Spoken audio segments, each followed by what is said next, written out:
Hi hello ನಮಸ್ಕಾರ. ನಮ್ಮ ಟಿವಿಯ ಜನಧ್ವನಿ ನೇರ ಪ್ರಸಾರ ಕಾರ್ಯಕ್ರಮಕ್ಕೆ ಸ್ವಾಗತ. ನಾನು ನಿಮ್ಮ ಧ್ವನಿ ಶಿಶಾಂಕ್ ಕೌಡೂರು. ಸೊ ಇವತ್ತಿನ ಜನಧ್ವನಿಯಲ್ಲಿ ಒಂದು ವಿಶೇಷ ಸಂಚಿಕೆಯ ಜೊತೆಗೆ ಒಬ್ಬ ವಿಶೇಷ ಅತಿಥಿಯ ಜೊತೆಗೆ ಇವತ್ತಿನ ಕಾರ್ಯಕ್ರಮವನ್ನು ಮುಂದುವರಿಸುವಂತಹ ಪ್ರಯತ್ನ.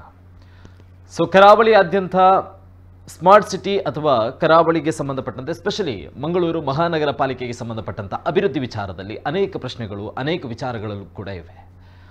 ಸೊ ಈ ಹಿಂದಿನ ಮೇಯರ್ಗಳು ಅನೇಕ ಅಭಿವೃದ್ಧಿ ಕೆಲಸ ಕಾರ್ಯಗಳನ್ನು ಮಾಡಿದ್ದಾರೆ. ಹಾಗೆಯೇ ಈಗ ಬಂದಿರುವಂಥ ಹೊಸ ಮೇಯರ್ ಇನ್ನೂ ಅನೇಕ ಅಭಿವೃದ್ಧಿ ಕೆಲಸಗಳನ್ನು ಮಾಡುವಂತಹ ಇರಾದೆಯನ್ನು ಕೂಡ ಇಟ್ಟುಕೊಂಡಿದ್ದಾರೆ. ಸೊ ಅವರಲ್ಲಿರುವಂತಹ ಮಂಗಳೂರು ಮಹಾನಗರ ಪಾಲಿಕೆಯ ನವ ಮಂಗಳೂರು ನಿರ್ಮಾಣದ ಚಿಂತನೆಗಳಿಗೇನು, ಅಥವಾ ಪ್ರಮುಖವಾಗಿ ನಿಮ್ಮಲ್ಲೂ ಕೂಡ ಕೆಲವೊಂದು ಪ್ರಶ್ನೆಗಳಿದೆ. ಈ ಹಿಂದಿನ ಕಾಲಾವಧಿಯಲ್ಲಿ ಇಂತಹ ಸಮಸ್ಯೆಗಳಿಗೆ ಪರಿಹಾರ ಸಿಗಲಿಲ್ಲ, ಇಂತಹ ಕೆಲಸ ಕಾರ್ಯಗಳ ಅಭಿವೃದ್ಧಿ ಆಗಬೇಕಿತ್ತು, ಅದು ಆಗಿಲ್ಲ, ಈಗಲಾದರೂ ಮುಂದಿನ ಮೇಯರ್ ಅವರಿಂದ ಈ ಕೆಲಸ ಕಾರ್ಯಗಳು ಆಗಬೇಕು ಅನ್ನುವಂತಹ ಪ್ರಶ್ನೆಗಳು ಕೂಡ ಇರ್ಬೋದು. ಸೊ ಹಾಗಾಗಿ ನಮ್ಮ ಜೊತೆ ಇವತ್ತು ನೇರ ಫೋನ್ ಇನ್ ಕಾರ್ಯಕ್ರಮದಲ್ಲಿ ಹಲೋ ಮೇಯರ್ ವಿಶೇಷ ಕಾರ್ಯಕ್ರಮದಲ್ಲಿ ನಮ್ಮ ಜೊತೆ ಇರುವಂತಹ ಮಂಗಳೂರು ಮಹಾನಗರ ಪಾಲಿಕೆಯ ನೂತನ ಮೇಯರ್ ಆಗಿರುವಂತಹ ಮನೋಜ್ ಕುಮಾರ್ ಕೋಡಿಕಲ್ ಅವರಿದ್ದಾರೆ. ಸೊ ಅವರನ್ನು ಇವತ್ತಿನ ಕಾರ್ಯಕ್ರಮಕ್ಕೆ ವೆಲ್ಕಮ್ ಮಾಡ್ಕೊಳ್ಳೋಣ. ಸರ್, ಈ ಕಾರ್ಯಕ್ರಮಕ್ಕೆ ಸ್ವಾಗತ. ಸೊ ಮೊದಲನೇದಾಗಿ ಹೊಸ ಹುದ್ದೆಯ ಜೊತೆಗೆ ಅಲಂಕಾರವನ್ನು ಮಾಡಿದ್ದೀರಾ, ಅವಿರೋಧ ಆಯ್ಕೆಯೂ ಕೂಡ. ಸ್ಪೆಷಲಿ ಮಂಗಳೂರು ಮಹಾನಗರ ಪಾಲಿಕೆಯನ್ನು ತಾವು ಕಂಡಿರುವಂತಹ ನಿಟ್ಟಿನಲ್ಲಿ ಯಾವ ಮಟ್ಟಕ್ಕೆ ಅಭಿವೃದ್ಧಿ ಆಗಿದೆ ಅಂತ ಹೇಳಿ. ಈಗಾಗಲೇ ಮಂಗಳೂರು ಸ್ಮಾರ್ಟ್ ಸಿಟಿಯಾಗಿ ಮೊದಲನೇದಾಗಿ ಒಂದು ಸ್ಮಾರ್ಟ್ ಸಿಟಿಯಾಗಿ ಹಲವಾರು ಕಾರ್ಯಗಳು 2016ರಿಂದ 2024ರವರೆಗೆ ಸ್ಮಾರ್ಟ್ ಸಿಟಿಯಿಂದ ಹಲವಾರು ಅಂದರೆ ಒಂದು ಮಾರ್ಕೆಟ್ಸ್ ಇರ್ಬೋದು, ಇನ್ಫ್ರಾಸ್ಟ್ರಕ್ಚರ್, ರೋಡ್ಸ್ ಇರ್ಬೋದು, ಫುಟ್ಪಾತ್ ಇರ್ಬೋದು, ಡ್ರೈನ್ ಇರ್ಬೋದು, ಕದ್ರಿ ಪಾರ್ಕ್ನಂಥ ಪ್ರದೇಶಗಳನ್ನು ಅಲ್ಲಿಂದ ಸ್ಮಾರ್ಟ್ ಪಾರ್ಕ್ ಆಗಿ ಮಾಡೋದು, ಇನ್ನು ಹಲವಾರು ಕೆರೆಗಳ ಪುನರ್ನಿರ್ಮಾಣ ಮಾಡಿದಂಥದ್ದು, ಮತ್ತು ಈ ನಮ್ಮ ಕಬಡ್ಡಿ ಕೋರ್ಟ್ ಇರ್ಬೋದು, ಮಂಗಳ ಕ್ರೀಡಾಂಗಣ ರೆನೋವೇಷನ್ ಇರ್ಬೋದು, ಮತ್ತು ಹಲವಾರು ಕಾರ್ಯಗಳು ಸ್ಮಾರ್ಟ್ ಸಿಟಿಯಿಂದ ಆಗಿದೆ. ಅದೇ ರೀತಿ ಮಂಗಳೂರಿನ ನಗರದ ಅನುದಾನದಿಂದಲೂ ಕೂಡ ಹಲವಾರು ಇನ್ಫ್ರಾಸ್ಟ್ರಕ್ಚರ್ ಡೆವಲಪ್ಮೆಂಟ್ ಕಾಮಗಾರಿಗಳು ಕೂಡ ಆಗಿದೆ, ಮಾರ್ಕೆಟ್ ನಿರ್ಮಾಣ ಆಗಿದೆ. ಅದೇ ರೀತಿ ಸ್ವಚ್ಛತೆಗೆ ಪ್ರಾಮುಖ್ಯತೆ ಕೊಟ್ಟು ಸ್ವಚ್ಛ ಭಾರತ್ ಮಿಷನ್ ಅಡಿಯಲ್ಲಿ ಕೂಡ ವಿಶೇಷವಾಗಿ ಘನತ್ಯಾಜ್ಯ ವಿಲೇವಾರಿ ಕೂಡ ಭಾಳ ಉತ್ತಮ ರೀತಿಯಲ್ಲಿ ನಡೀತಾ ಇದೆ ಮಂಗಳೂರಲ್ಲಿ. ಓಕೆ. ಸೊ ಪ್ರತಿ ಬಾರಿ ಮೇಯರ್ಗಳ ಹುದ್ದೆಗೆ ಬರುವಂತಹ ಮೇಯರ್ಗಳ ಅಧಿಕಾರವನ್ನು ಹಿಡಿದುಕೊಳ್ಳುವಂಥ ಸಮಯದಲ್ಲಿ ಅವರ ಮಾತು ಕೂಡ ಆಗಿರುತ್ತೆ, ಭ್ರಷ್ಟಾಚಾರ ರಹಿತ ಅಥವಾ ಪಾರದರ್ಶಕ ಆಡಳಿತವನ್ನು ನೀಡ್ತೀವಿ ಅಂತ ಹೇಳಿ. ಅದರ ಅರ್ಥ ಸದ್ಯಕ್ಕೆ ಪಾಲಿಕೆಯಲ್ಲಿ ಭ್ರಷ್ಟಾಚಾರ ಇದೆ ಅಂತ ಅರ್ಥನ, ಅಥವಾ ಪಾರದರ್ಶಕವಾಗಿ ಆಡಳಿತಗಳು ಇಲ್ಲ ಅಂತ ಅರ್ಥನ? ಪಾರದರ್ಶಕವಾಗಿ ಇದೆ, ಆದರೂ ಕೂಡ ಭ್ರಷ್ಟಾಚಾರ ಇಲ್ಲ ಅಂತ ಹೇಳೋಕ್ಕಾಗಲ್ಲ. ಕೆಲವೊಂದು ಅಧಿಕಾರಿಗಳು ಭ್ರಷ್ಟಾಚಾರ ಇರ್ಬೋದು, ಪಬ್ಲಿಕ್ಕಿಂದ ಕೂಡ ಕಂಪ್ಲೇಂಟ್ಸ್ ಕೂಡ ಬರ್ತಾ ಇದೆ. ದೃಶ್ಯ ಮಾಧ್ಯಮದಲ್ಲಿ, ಪತ್ರಿಕಾ ಮಾಧ್ಯಮದಲ್ಲಿ ಕೂಡ ಈ ಥರ ವರದಿ ನಮ್ಮ ಗಮನಕ್ಕೆ ಬಂದಿದೆ. ಈ ಪಬ್ಲಿಕ್ ಮತ್ತು ಪಾಲಿಕೆ ವಿಚಾರವನ್ನು ಗಮನಿಸುವುದಾದರೆ ಜನಸ್ನೇಹಿಯಾಗಿ ಇದೆ ಅಂತ ಅನಿಸ್ತಾ ಇದೆ ಮಂಗಳೂರು ಮಹಾನಗರ ಪಾಲಿಕೆ. ಖಂಡಿತ ಜನಸ್ನೇಹಿಯಾಗಿದೆ. ಸೊ ಎಲ್ಲ ಕೆಲಸ ಕಾರ್ಯಗಳು ಕೂಡ ನಡೀತಾ. ಈ ಹಿಂದಿನ ಮೇಯರ್ ಅವರ ಅಧಿಕಾರಾವಧಿಯಲ್ಲಿ ಯಾರು ವ್ಯಕ್ತಿ ಅಥವಾ ಯಾವ ಪಕ್ಷ ಅನ್ನುವಂಥದ್ದು ಅಲ್ಲ, ಅದರ ಬದಲಾಗಿ ಅವರ ಅಧಿಕಾರಾವಧಿಯಲ್ಲಿ ಮಂಗಳೂರಿಗೆ ಸಂಬಂಧಪಟ್ಟಂತೆ ಸಮಗ್ರ ಅಭಿವೃದ್ಧಿ ಕಾರ್ಯಗಳು ಆಗಿದೆಯಾ ಅಂತ ಹೇಳಿ ತಾವು? ಖಂಡಿತ ಆಗಿದೆ. ಹಿಂದಿನ 4 ಮೇಯರ್ನವರು ಕೂಡ ಮಂಗಳೂರಿನ ಸಮಗ್ರ ಅಭಿವೃದ್ಧಿಯಲ್ಲಿ ತಮ್ಮ ಪಾತ್ರವನ್ನು ನೀಡಿದ್ದಾರೆ. ಮೊದಲನೇದಾಗಿ ದಿವಾಕರ್ ಪಾಂಡೇಶ್ವರ್ ಅವರು ಪ್ರಥಮ ಬಾರಿಗೆ ಮೇಯರ್ನ ಪದಗ್ರಹಣ ಮಾಡಿದಾಗ ಅವರ ಓತ್ ಟೇಕಿಂಗ್ ಪ್ರಮಾಣವಚನ ಮರುದಿವಸವೇ ಕೊರೋನಾ ಇದು ಬಂದ ದಿನ ಆಗಿ ಅವರಿಗೆ ಸರಿಯಾಗಿ ಆಡಳಿತ ಮಾಡಲಿಕ್ಕೆ ಆಗಲಿಲ್ಲ. 3 ತಿಂಗಳ ನಂತರ ಅವರು ಒಂದು ಕೌನ್ಸಿಲ್ ಅಂದರೆ ನಮ್ಮ ಮಾಸಿಕ ಸಭೆಯನ್ನು ಮಾಡಲಿಕ್ಕೆ ಅವರಿಗೆ ಅವಕಾಶ ಸಿಕ್ಕಿತ್ತು. ಆ 3 ತಿಂಗಳವರೆಗೆ ಕೊರೋನಾದಿಂದಾಗಿ ಅಭಿವೃದ್ಧಿ ಕಾರ್ಯ ಯಾವುದು ಮಾಡಲಿಕ್ಕೆ ಆಗಲಿಲ್ಲ. ಮತ್ತು ಆ ವರ್ಷ ಅನುದಾನ ಕೂಡ ನಮ್ಮ ರೆವೆನ್ಯೂ ಕಲೆಕ್ಷನಲ್ಲಿ ತುಂಬ ಪೆಟ್ಟು ಬಿತ್ತು ನಮಗೆ ಕೊರೋನಾದ. ಅದನಂತರ ಪ್ರೇಮನಾಥ್ ಶೆಟ್ಟಿ ಬಂದರು. ಪ್ರೇಮನಾಥ್ ಶೆಟ್ಟಿ ಕೂಡ ಸ್ವಲ್ಪ ಕೊರೋನಾದ ತಡೆಯಿಂದಾಗಿ ಅವರಿಗೆ ಸ್ವಲ್ಪ ಅಡಚಣೆ ಆಯಿತು ಆಡಳಿತ ಮಾಡಲಿಕ್ಕೆ. ಅದು ಕೂಡ ಉತ್ತಮ ಆಡಳಿತ ನೀಡಿದ್ದಾರೆ ಅವರು. ಅದನಂತರ ಬಂದ ಜಯನಾಂಜನ್ ಇರ್ಬೋದು, ಸುಧೀರ್ ಶೆಟ್ಟಿ ಇರ್ಬೋದು, ಎಲ್ಲರೂ ಕೂಡ ಪಾರದರ್ಶಕ ದಕ್ಷ ಆಡಳಿತವನ್ನು ನೀಡಿದ್ದಾರೆ. ಓಕೆ. ಪಬ್ಲಿಕ್ ಕಾಲ್ಗಳು ಕೂಡ ಇದೆ ಸರ್, ಅದ್ರ ಜೊತೆಗೂ ಕೂಡ ಮಾತಾಡ್ತಾ ಹೋಗೋಣ. ಹಲೋ, ನಮಸ್ತೆ. ನಮಸ್ತೆ ಸರ್, ತಮ್ಮ ಹೆಸರು? ಜಗದೀಶ್ ಸುವರ್ಣ, ಕೋಡಿಕಲ್ಲಿಂದ. ಹೇಳಿ ಸರ್, ಮೇಯರ್ ಅವರಿದ್ದಾರೆ, ತಮ್ಮ ಪ್ರಶ್ನೆ ಮಾತಾಡ್ಲಿಕ್ಕೆ. ಎಸ್, ಹೇಳಿ ಹೇಳಿ ಹೇಳಿ. ಅವರು ಮಾತಾಡ್ತಾ ಇದ್ದಾರೆ. ಹಲೋ, ಹೇಳಿ ಜಗದೀಶ್ ಅಣ್ಣ. ಮೇಯರ್, ಹಲೋ, ಹೇಳಿ ಹೇಳಿ ಹೇಳಿ, ಕೇಳಿಸ್ತಾ ಇದೆ. ಎಂತ ಗೊತ್ತಿಲ್ಲ, ಇದು ಕಾರ್ಪೊರೇಷನ್ ಅಲ್ಲಿ ತುಳುಟು ಬನ್ನಲ್ಲ ಮಲ್ಲಜ್ಜಿ ಮಲ್ಲತ್ತೆ ಕಾರ್ಪೊರೇಷನ್ అంటే ఈ ట్యాక్స్ తనే మళ్ళా సమస్య అవుతుంది.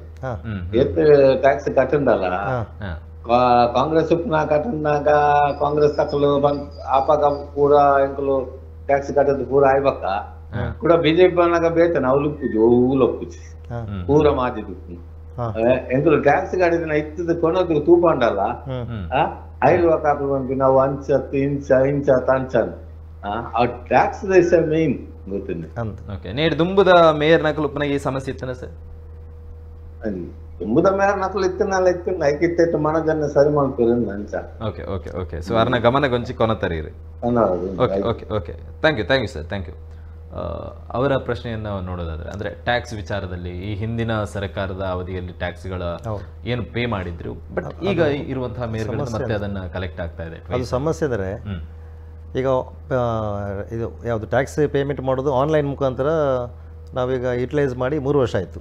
ಅದಕ್ಕೆ ಮುಂಚೆ ಮ್ಯಾನ್ಯಲ್ ಆಗಿ ಎಲ್ಲರೂ ಕೂಡ ಪೇ ಮಾಡ್ತಿದ್ರು. ಎಲ್ಲರದ್ದು ಅಂತ ಹೇಳೋದಿಲ್ಲ, ಕೆಲವರದ್ದು ಮ್ಯಾನ್ಯಲ್ ಆಗಿ ಪೇ ಮಾಡಿದವ್ರನ್ನ ಅಲ್ಲಿ ಡೇಟಾ ಇಲ್ಲ, ಅಂದರೆ ಬುಕ್ಕಲ್ಲಿ ಅದು ಎಂಟ್ರಿ ಇಲ್ಲ. ಇವರದು ಈಗ ಆನ್ಲೈನಲ್ಲಿ ಪೇ ಮಾಡಲಿಕ್ಕೆ ಬರುವಾಗ ಸರ್ವರಲ್ಲಿ ಮುಂಚೆ 1-2 ವರ್ಷ 3 ವರ್ಷದೆಲ್ಲ ಪೆಂಡಿಂಗ್ ಇದೆ ಅಂದರೆ ಕಾಣ್ತದೆ. ಅಂದರೆ ಅದು ಇವರು ಕಟ್ಟದಿರ್ಬೋದು, ಇಲ್ಲಾಂದರೆ ಕಾರ್ಪೊರೇಷನ್ ಕೂಡ ತಪ್ಪಾಗಿರ್ಬೋದು. ಅಂದರೆ ಅಲ್ಲಿ ಡೇಟಾ ಇರೋದ್ರೆ ಡಾಟಾ ಎಂಟ್ರಿ ಮಾಡಿರೋದಿಲ್ಲ, ಕಾರ್ಪೊರೇಷನ್ ಕೂಡ ತಪ್ಪಾಗಿರ್ಬೋದು. ಅಂಥ ಸಮಸ್ಯೆಗಳನ್ನು ಕೆಲವು ಕಡೆ ಸರಿ ಮಾಡಿದ್ದೇವೆ ನಾವು. ಇಂಥ ಸಮಸ್ಯೆ ಪಾಪ ಜನರಿಗೆ ತುಂಬ ತೊಂದರೆ ಕೂಡ ಉಂಟಾಗಿದೆ, ಮತ್ತು ಅದನ್ನು ಕೂಡ ಕರೆಕ್ಟ್ ಮಾಡಿದ್ದೇವೆ ನಾವು. ಈ ಪಾಲಿಕೆಯ ವಿಚಾರಕ್ಕೆ, ಆದಾಯದ ವಿಚಾರಕ್ಕೆ ಬಂದಂಥ ಸಂದರ್ಭದಲ್ಲಿ ಯಾವುದೇ ಕೆಲಸ ಕಾರ್ಯಗಳು ಮೂವ್ ಆಗಬೇಕಾದ್ರೂ ಕೂಡ ಅನುದಾನಗಳಿಲ್ಲ, ಫಂಡಿಂಗ್ಗಳಿಲ್ಲ ಅನ್ನುವಂಥ ರೀಸನ್ಗಳು ಬರುತ್ತೆ. ಪಾಲಿಕೆಯ ಆದಾಯವನ್ನು ಹೆಚ್ಚಳ ಮಾಡೋದಕ್ಕೆ ಏನಾದರೂ ಕ್ರಮಗಳಿದೆಯಾ ತಾವು ಕಂಡುಕೊಂಡಿರುವ ರೀತಿಯಲ್ಲಿ? ಪಾಲಿಕೆ ಆದಾಯಗಳು ಹೆಚ್ಚಿನದಾಗಿ ನಮಗೆ ಆಗಿರುತ್ತೆ. ಯಾಕಂತ ಹೇಳಿದ್ರೆ ನಗರಕ್ಕೆ ಸಂಬಂಧಪಟ್ಟಂತ ಅಭಿವೃದ್ಧಿ ಕಾರ್ಯಗಳಾಗೋದಿಲ್ಲ, ಮೇಯರ್ ಅವರ ಹತ್ರ ಕೇಳಿದ್ರೆ ಇಲ್ಲ ಫಂಡಿಂಗ್ ಇಲ್ಲ ಅನ್ನುವಂಥ ರೀಸನ್ಗಳು ಬರುತ್ತೆ. ಎಲ್ಲವೂ ಕೂಡ ಸರ್ಕಾರದಿಂದಲೇ ನಾವು ವೇಟ್ ಮಾಡೋದಕ್ಕಾಗೋದಿಲ್ಲ. ಪ್ರಸ್ತುತವಾಗಿ ಇಲ್ಲಿರುವಂಥ ಪ್ರಾದೇಶಿಕವಾಗಿ ಏನಾದರೂ ಫಂಡ್ ರೈಸ್ ಮಾಡುವಂಥದ್ದು, ಆದಾಯದ ಮೂಲ ಹೆಚ್ಚಿಸುವಂಥ ಏನಾದರೂ ಪ್ಲಾನಿಂಗ್ಗಳಿದೆಯಾ, ನಡೀತಾ ಇದೆಯಾ ಅಂತ ಹೇಳಿ? ನಮಗೆ ಈಗ ಪ್ರಮುಖವಾಗಿ ನಮ್ಮ ಬಜೆಟ್ ಇರೋದೇ 157 ಕೋಟಿ. ನಮಗೆ ಅಂದರೆ ಕಲೆಕ್ಷನ್ಗಿಂತ ಡಿಮಾಂಡ್ ಜಾಸ್ತಿ ಇರುತ್ತೆ. ಮಂಗಳೂರು ಒಂದು ಸಣ್ಣ ಸಿಟಿ, ಅಂದರೆ ಒಂದು ಸೆಕೆಂಡ್ ಸ್ಟೇಜ್ ಸಿಟಿ ನಮ್ಮದು. ಬೆಂಗಳೂರು ಅಂದ್ರೆ ವೇಗವಾಗಿ ಬೆಳೆತಿರೋ ಮಂಗಳೂರು ನಗರ ಆದರೂ ಕೂಡ ಇಲ್ಲಿ ಪಾಪ್ಯುಲೇಷನ್ ಹೈಲಿ ಒಂದು ಹೆಚ್ಚು ಈಗ 7 ಲ್ಯಾಕ್ ಇರ್ಬೋದು. ಈಗ ಸೆನ್ಸಸ್ ಆಗಿಲ್ಲ, ಮುಂದೆ ಈ ಹಿಂದಿನ ಸೆನ್ಸಲ್ಲಿ 5 ಲಕ್ಷ ಇತ್ತು, 5 ಲಕ್ಷ. ಇವಾಗ ಒಂದು 7-7.5 ಲಕ್ಷ ಪಾಪ್ಯುಲೇಷನ್ ಇರ್ಬೋದು. ಅದರಲ್ಲಿ ಕೂಡ ನಾವು ರೆವೆನ್ಯೂ ಕಲೆಕ್ಷನ್ ಜಾಸ್ತಿ, ನಮಗೆ ರೆವೆನ್ಯೂ ಬರುವುದೇ ಈ ನಮ್ಮ ನೀರಿನಲ್ಲಿ ಕೂಡ ಬರುತ್ತೆ, ಮತ್ತು ಟ್ರೇಡ್ ಲೈಸೆನ್ಸಿಂದ ಬರುತ್ತೆ, ಬಿಲ್ಡಿಂಗ್ನವರು ಕಟ್ಟೋ ಲೈಸೆನ್ಸ್ ಫೀಸಿಂದ ಬರುತ್ತೆ. ಇದೇ ನಮಗೆ ಮೂಲ ಆದಾಯ. ಸೊ ಅದರ ಮುಖಾಂತರ ಆದಾಯ ಹೆಚ್ಚಳ ಮಾಡೋದು. ಓಕೆ, ಒಂದು ದೂರವಾಣಿ ಕರೆ ಇದೆ. ಹಲೋ ಹಲೋ ಸರ್, ತಮ್ಮ ಹೆಸರು? ಸಂತೋಷ್. ಓಕೆ, ಹೇಳಿ. ಏನಿಲ್ಲ, ನಮ್ದು ಏರಿಯಾದಲ್ಲಿ ನೀರಿನ ಸಮಸ್ಯೆ ಈಗ ಬಂದಿದೆ. ಯಾವ ಏರಿಯಾ ಸರ್ ತಮ್ದು? ಅಶೋಕ್ ನಗರ. ಗಮನಕ್ಕೆ ಕೊಟ್ಟಿದ್ದೇನೆ ಮೊನ್ನೆ. ಓಕೆ, ಆದ್ರೆ ಏನು ಆಗ್ತಾ ಇಲ್ಲ. ಎಷ್ಟು ಸಮಯ ಆಯ್ತು ಸರ್? ಅಂದ್ರೆ ಈ ಹಿಂದಿನಿಂದ ಕೂಡ ಅದೇ ಸಮಸ್ಯೆ? ಅಲ್ಲಿ 10 ವರ್ಷದಿಂದ ಇದ್ದೇನೆ, 10 ವರ್ಷದಿಂದ ಕೂಡ ಇದೇ ಸಮಸ್ಯೆ. Okay okay okay. 1 ಗಂಟೆ ನೀರು ಬರೋದು, ಬೆಳಿಗ್ಗೆಯಿಂದ ಸಾಯಂಕಾಲವರೆಗೆ ಬಿಡುವ ನೀರಲ್ಲಿ 1 ಗಂಟೆ ನನ್ನ ಮನೆಗೆ ನೀರು ಬರ್ತದೆ. ಓಕೆ, ಆಲ್ರೆಡಿ ಬರ್ತಾ ಇದೆ ಕಳೆದ 10 ವರ್ಷದಿಂದ 1 ಅವರ್ ಇದೇ ಸಮಸ್ಯೆ. 1 ಅವರ್. ಓಕೆ, ದಿವಸಕ್ಕೆ 1 ಗಂಟೆ ಬರ್ತಾ ಇದೆ. MLA ಗಮನಕ್ಕೆ ಕೊಟ್ರೆ ಸ್ವಲ್ಪ ಅವರು ಇಂಜಿನಿಯರ್ ಅವರನ್ನೆಲ್ಲ ಕಳಿಸ್ತಾರೆ, ಮತ್ತೆ ಇದು ಮರು ವರ್ಷ ಬರುವಾಗ ಅದೇ ಸಮಸ್ಯೆ ಪುನಃ. ಅಂದ್ರೆ ದಿವಸಕ್ಕೆ 1 ಗಂಟೆ ನೀರು ಬರ್ತಾ ಇದೆ ಈಗ ಸದ್ಯಕ್ಕೆ? ಲಾಸ್ಟ್ ಎಂಡಿಂಗ್ ನೀರಲ್ಲಿ ಓಕೆ ಓಕೆ ಒಂದು 4 ರಿಂದ 5 ಗಂಟೆ. ಅಂದ್ರೆ ಅದ್ರಲ್ಲಿ ಒಂದು 200 ಲೀಟರ್ 300 ಲೀಟರ್ ನೀರು ತುಂಬಿದ್ರೆ 2 ದಿವಸಕ್ಕೆ ಒಂದ್ಸರಿ 300 ಲೀಟರ್ ನೀರು ನಮ್ಗೆ ಸಾಕಾಗ್ತದೆ 2 ದಿವಸಕ್ಕೆ? ಖಂಡಿತ ಖಂಡಿತ. ತಮ್ಮ ಬೇಡಿಕೆ ಯಾವ ತರ ಇದೆ ಸರ್? ಅಂದ್ರೆ ಎಷ್ಟು ಬೇಡಿಕೆ ಅಂದ್ರೆ ಅದೇ ಮುಖ್ಯವಾಗಿ ನಂಗೆ ಈ ನೀರಿದು ಜಿ ಅವ್ರು ನಮ್ಮ ಮನೆ ಬಂದು ನೋಡ್ಬೇಕು. ಖಂಡಿತ. ಪಾಲಿಕೆ ಯಾರು ಮೆಂಬರ್ ಇದ್ರೆ ಅವರೆಲ್ಲ ಬಂದು ನೋಡ್ಬೇಕು, ಆಗ ಅವರಿಗೆ ಪರಿಸ್ಥಿತಿ ಅರ್ಥ ಆಗ್ತದೆ. ಯಾಕಂದ್ರೆ ನಾನು ಒಬ್ಬ ಪ್ಲಂಬರ್ ಆಗಿ ಇದು ಹೇಳುದು, ನಾನು ಇದೇ ಫೀಲ್ಡ್ ಅಲ್ಲಿ ಇರುದು. ಅವರಿಗೆ ನಮ್ಮ ಮನೆ ಬಂದ್ರೆ ಮಾತ್ರ ಅವರಿಗೆ ಆ ಸಮಸ್ಯೆ ಗೊತ್ತಾಗುತ್ತೆ. ಅಂದ್ರೆ ನಮ್ದು 2 ಮನೆಗೆ ಮಾತ್ರ ಕಂಪೇರ್ಡ್, ಊರಿನವರಿಗೆ ಸಮಸ್ಯೆ ಇಲ್ಲ, ಹಾಗಾಗಿ ಯಾರು ಇದಕ್ಕೆ ತಲೆ ಹಾಕಲಿಲ್ಲ. ಅಂದ್ರೆ ಅವರ ಪ್ರಶ್ನೆಗಳಿರುವಂತದ್ದು ಎಲ್ಲಾ ಮನೆಗಳಿಗೂ ಕೂಡ ಒಂದೇ ರೀತಿಯಲ್ಲಿ ನೀರು ಹೋಗುತ್ತೆ, ಎಲ್ಲರೂ ಕೂಡ ಸೇಮ್ ಟ್ಯಾಕ್ಸ್ ಅನ್ನು ಪೇ ಮಾಡ್ತಾರೆ. ಬಟ್ ಕೆಲವೊಂದು ಕೊನೆಯ ಹಂತದ ಮನೆಯ ತನಕ ನೀರು ಸಂಪೂರ್ಣವಾಗಿ ರೀಚ್ ಆಗ್ತಾ ಇಲ್ಲ, ಸಮಸ್ಯೆಗಳಿದೆ ಅಂತ ಹೇಳಿ. ಹೌದು, ಮಂಗಳೂರಿನಲ್ಲಿ ಏನಂದರೆ ನಾವು ಟೊಪೋಗ್ರಫಿಯಾಗಿ ಇಲ್ಲಿ ಎತ್ತು ತಗ್ಗಿರುತ್ತೆ. ಇವರು ಈಗ ಫೋನ್ ಮಾಡಿದವರು ಅವ್ರದ್ದು ಒಂದು ಎತ್ತರ ಪ್ರದೇಶದಲ್ಲಿ, ತುಂಬ ಎತ್ತರ ಅಲ್ಲ, ಅದು ಕೂಡ ಎಂಡ್ ಮನೆ, ಆ ರೋಡ್ ರಸ್ತೆ ಎಂಡ್ ಮನೆ ಅದರಿಂದ ಪೈಪ್ ಲೈನ್ಗಳಲ್ಲಿ ಎಂಡ್ ಆಗುತ್ತೆ. ಸೊ ಇವರಿಗೆ ನೀರು ಬರೋದು ನಮ್ಮ ಓವರ್ ಟ್ಯಾಂಕ್ ಚಿಲಿಮಿಯಿಂದ. ಇವರು ಮುಂಚೆ ನನಗೆ ಫೋನ್ ಮಾಡಿದರು. ಅಂದರೆ ಅವರಿಗೆ ನೀರು ಬರೋದು 2 ದಿನಕ್ಕೊಂದ್ಸಲ. ಎಲ್ಲ ಕಡೆ ರೀಚ್ ಆಗುವಾಗ ನಮ್ಮದು ಟ್ಯಾಂಕಿನ ಟೆಕ್ನಿಕಲಿ ಆಗಿ ಮಾತಾಡೋದು ನಾನು, ಟ್ಯಾಂಕಿನ ನೀರು ಕಡಿಮೆ ಆಗುವಾಗ ಲೋಡ್ ಕಡಿಮೆ ಆಗುತ್ತೆ. ಲೋಡ್ ಕಡಿಮೆ ಆದಾಗ ಎತ್ತರ ಜಾಗಕ್ಕೆ ಹೋಗೋದಿಲ್ಲ ನೀರು, ಪ್ರೆಷರ್ ಕಡಿಮೆ ಆಗುತ್ತೆ. ಅಂದರೆ ಪಂಪಿಂಗ್ ಮಾಡೋದು, ಇದು ಗ್ರಾವಿಟಿಯಲ್ಲಿ ಹೋಗೋದು, ಟ್ಯಾಂಕಿಂದ ಓವರ್ ಟ್ಯಾಂಕಿಂದ ಹೋಗೋದು. ಆಗ ಅವರ ಮನೆಗೆ ರೀಚ್ ಆಗುವಾಗ ಇಲ್ಲಿ ಟ್ಯಾಂಕಿ ಖಾಲಿ ಆಗುತ್ತೆ ಬರುತ್ತೆ. ಸ್ವಲ್ಪ ಸಮಸ್ಯೆ ಇದೆ. ಅದಕ್ಕೇನಾದರೂ ಆಲ್ಟರ್ನೇಟಿವ್ ವ್ಯವಸ್ಥೆ ಸಪ್ರೇಟ್ ಆಗಿ ಆ ಏರಿಯಾದಲ್ಲಿ ಏನಾದರೂ ಟ್ಯಾಂಕ್ ನಿರ್ಮಾಣ ಮಾಡಿ ಅಲ್ಲಿಂದ ಮತ್ತೆ ರೀಫಿಲ್ ಮಾಡಿ ಮುಂದಿನ ಫ್ಯೂಚರ್ಗೆ ಈಗ ನಮ್ಮ ಜಲಸಿರಿ ಅಂತ ಹೊಸ ಪ್ಲ್ಯಾನ್ ಆಗ್ತಾ ಅದು ಯುಟಿಲೈಸ್ ಆಗಿದೆ. ಬಟ್ ಜಲಸಿರಿ ಯೋಜನೆ ಬಗ್ಗೆ ನಾನು ಅದೇ ಪ್ರಶ್ನೆಯನ್ನು ಕೇಳೋಣ ಅಂತ ಪ್ರತಿ ಮೇಯರ್ ಅವರು ಬರುವಂತಹ ಸಂದರ್ಭದಲ್ಲೂ ಕೂಡ ಅವರ ಅಧಿಕಾರಾವಧಿಯಲ್ಲಿ ಒಂದು ಬಾರಿ ಜಲಸಿರಿ ಯೋಜನೆ ಫುಲ್ಫಿಲ್ ಆಗಲಿ ಅನ್ನುವಂಥ ಬೇಡಿಕೆಗಳು ಮಾಧ್ಯಮದವರದ್ದು ಮತ್ತು ಜನರದ್ದು ಕೂಡ. ಬಟ್ ಪ್ರತಿ ಮೇಯರ್ಗಳು ಕೂಡ ಬಂದಂಥ ಸಂದರ್ಭದಲ್ಲಿ ಜಲಸಿರಿ ಯೋಜನೆ ಇದೆ, ಅದರಿಂದ ಜನರಿಗೆ ಸಹಾಯ ಆಗುತ್ತೆ ಅನ್ನುವಂಥ ಮಾತನ್ನು ಹೇಳ್ತಾರೆ. ಬಟ್ ಪ್ರತಿ ಮೇಯರ್ನ ಅಧಿಕಾರಾವಧಿ ಮುಕ್ತಾಯ ಆದರೂ ಕೂಡ ಜಲಸಿರಿ ಯೋಜನೆ ಕಂಪ್ಲೀಟ್ ಆಗೋದಿಲ್ಲ. ತಮ್ಮ ಅಧಿಕಾರಾವಧಿಯಲ್ಲಾದರೂ ಅದನ್ನು ಪೂರ್ತಿ ಆಗ್ಬೋದು ಅಂತ ನಿರೀಕ್ಷೆಯನ್ನು ಇಟ್ಕೊಳ್ಬೋದಾ? ನಿಜವಾಗಿ ಅವರಿಗೆ 2021ರಲ್ಲಿ ಅವರಿಗೆ ಪೂರ್ಣಗೊಳಿಸಲಿಕ್ಕೆ ಟೈಮ್ ಇತ್ತು. ನಂತರ ಅವ ಕೊರೋನಾ ಬಂದರಿಂದ ಎಕ್ಸ್ಟೆಂಡ್ 1 ವರ್ಷ ಎಕ್ಸ್ಟೆಂಡ್ ಆಗಿ ಈಗ 2025ಗೆ ಟೈಮ್ ಲೈನ್ ಕೊಟ್ಟಿದ್ದೀವಿ. ಓಕೆ, ಸೊ 2025 ಡಿಸೆಂಬರ್ಗೆ ಫಿನಿಶ್ ಮಾಡ್ತಾರೆ ಅಂತ ಹೇಳಿದ್ದಾರೆ. ಅಂದರೆ ಓವರ್ ಟ್ಯಾಂಕ್ ಇದು ಕೆಲಸ ಆಗ್ತಾಯಿದೆ, ಅಂಡರ್ಗ್ರೌಂಡ್ ಟ್ಯಾಂಕ್ ಇದು ಕೂಡ ಕೆಲಸ ಆಗ್ತಾಯಿದೆ. ಕೆಲವು ಕಡೆ ಪೈಪ್ ಲೇಯಿಂಗ್ ಕೆಲಸ ಸ್ವಲ್ಪ ಬಾಕಿ ಇದೆ, ಮಾಡ್ತಾಯಿದ್ದಾರೆ ಇವಾಗ. ಅದು ಕೆಲವು ಕಡೆ ಜಲಸಿರಿಂದ ಪೂರ್ಣ ಇದಾಗ್ತದೆ ಅಂತ ನಾವು ಹೇಳೋದಿಲ್ಲ. ಅಂದರೆ 25 ತನಕ ನಾವು ಆಲ್ಟರ್ನೇಟ್ ಆಗೋರು ಬೇರೆ ಏನು ಮಾಡ್ಲಿಕ್ಕೆ ಕೊಡಲೇಬೇಕು ಇಂಥ ಸಮಸ್ಯೆ ಇದ್ದವರಿಗೆ. ಅದಕ್ಕಾಗಿ ನಾವು ಅಲ್ಲಿಂದ ಬೇರೆ ಲೈನ್, ಇನ್ನೊಂದು ಸಪ್ರೇಟ್ ಲೈನಿಗೆ ಈಗ ಫೋನ್ ಮಾಡಿದ್ರಲ್ಲ, ಅವರಿಗೆ ಹಿಂದ್ಗಡೆ ರಸ್ತೆ ಇದೆ, ಆ ರಸ್ತೆಯಿಂದ ಬೇರೆ ಲೈನ್ ಮಾಡಲಿಕ್ಕೆ ನಾನು ಪ್ಲಂಬರ್ ಮೊನ್ನೆ ನಮ್ಮ ಇವರಿಗೆ ಜೆ ಕೂಡ ಇನ್ಫಾರ್ಮ್ ಮಾಡಿದ್ದೇನೆ. ಓಕೆ ಓಕೆ ಓಕೆ, ಅಂದರೆ ಜಲಸಿರಿ ಯೋಜನೆ ಕಂಪ್ಲೀಟ್ ಆಗೋದಕ್ಕೆ ಇನ್ನು 1 ವರ್ಷಗಳ ಅವಕಾಶ ಇದೆ, ಐ ಮೀನ್ ಸಮಯ ಇದೆ ಅಂತ ಹೇಳ್ತಾ ಇದ್ದಾರೆ. ಓಕೆ, ಇನ್ನೊಂದು ದೂರವಾಣಿ ಕರೆ ಹೋಗೋಣ. ಹಲೋ, ನಮಸ್ಕಾರ. ನಮಸ್ತೆ ಸರ್, ತಮ್ಮ ಹೆಸರು? ಹಲೋ, ಇದು ಸುವರ್ಣ. ಓಕೆ, ಹೇಳಿ ಸರ್.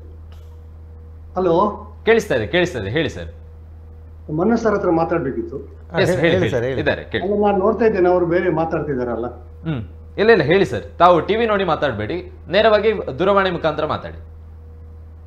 ಓಕೆ ಓಕೆ, ದಯವಿಟ್ಟು ಯಾರೇ ಕೂಡ ತಮ್ಮ ಪ್ರಶ್ನೆಯನ್ನ ಕೇಳೋದಕ್ಕೆ ಅಥವಾ ಯಾವುದೇ ಸಮಸ್ಯೆ ವಿಚಾರವಾಗಿ ಮಾತಾಡೋದಕ್ಕಿದ್ರೆ ನೇರವಾಗಿ ದೂರವಾಣಿ ಮುಖಾಂತರ ಮಾತಾಡಿ. ಟಿವಿಯನ್ನು ನೋಡಿಕೊಂಡು ಮಾತಾಡಿದರೆ ಅದಕ್ಕೂ ಆ್ಯಂಡ್ ಇಲ್ಲಿ ನಡೆಯುವಂಥ ಕಾರ್ಯಕ್ರಮಕ್ಕೂ ವ್ಯತ್ಯಾಸಗಳು ಇದ್ದೇ ಇರುತ್ತೆ. ಇನ್ನೊಂದು ದೂರವಾಣಿಯನ್ನ ನೋಡೋಣ. ಹಲೋ. ಎಸ್, ಹೇಳಿ ಮೇಡಮ್, ತಮ್ಮ ಹೆಸರು? ಪ್ರೇಮಲತಾ, ಕಾವೂರಿನಿಂದ ಪ್ರೇಮಲತಾ ಅವರು. ಹೇಳಿ ಮೇಡಮ್. ಮೇಯರ್ ಹತ್ರ ಸ್ವಲ್ಪ ಎಸ್, ಹೇಳಿ ಮೇಯರ್ ಅವರಿದ್ದಾರೆ, ಹೇಳಿ.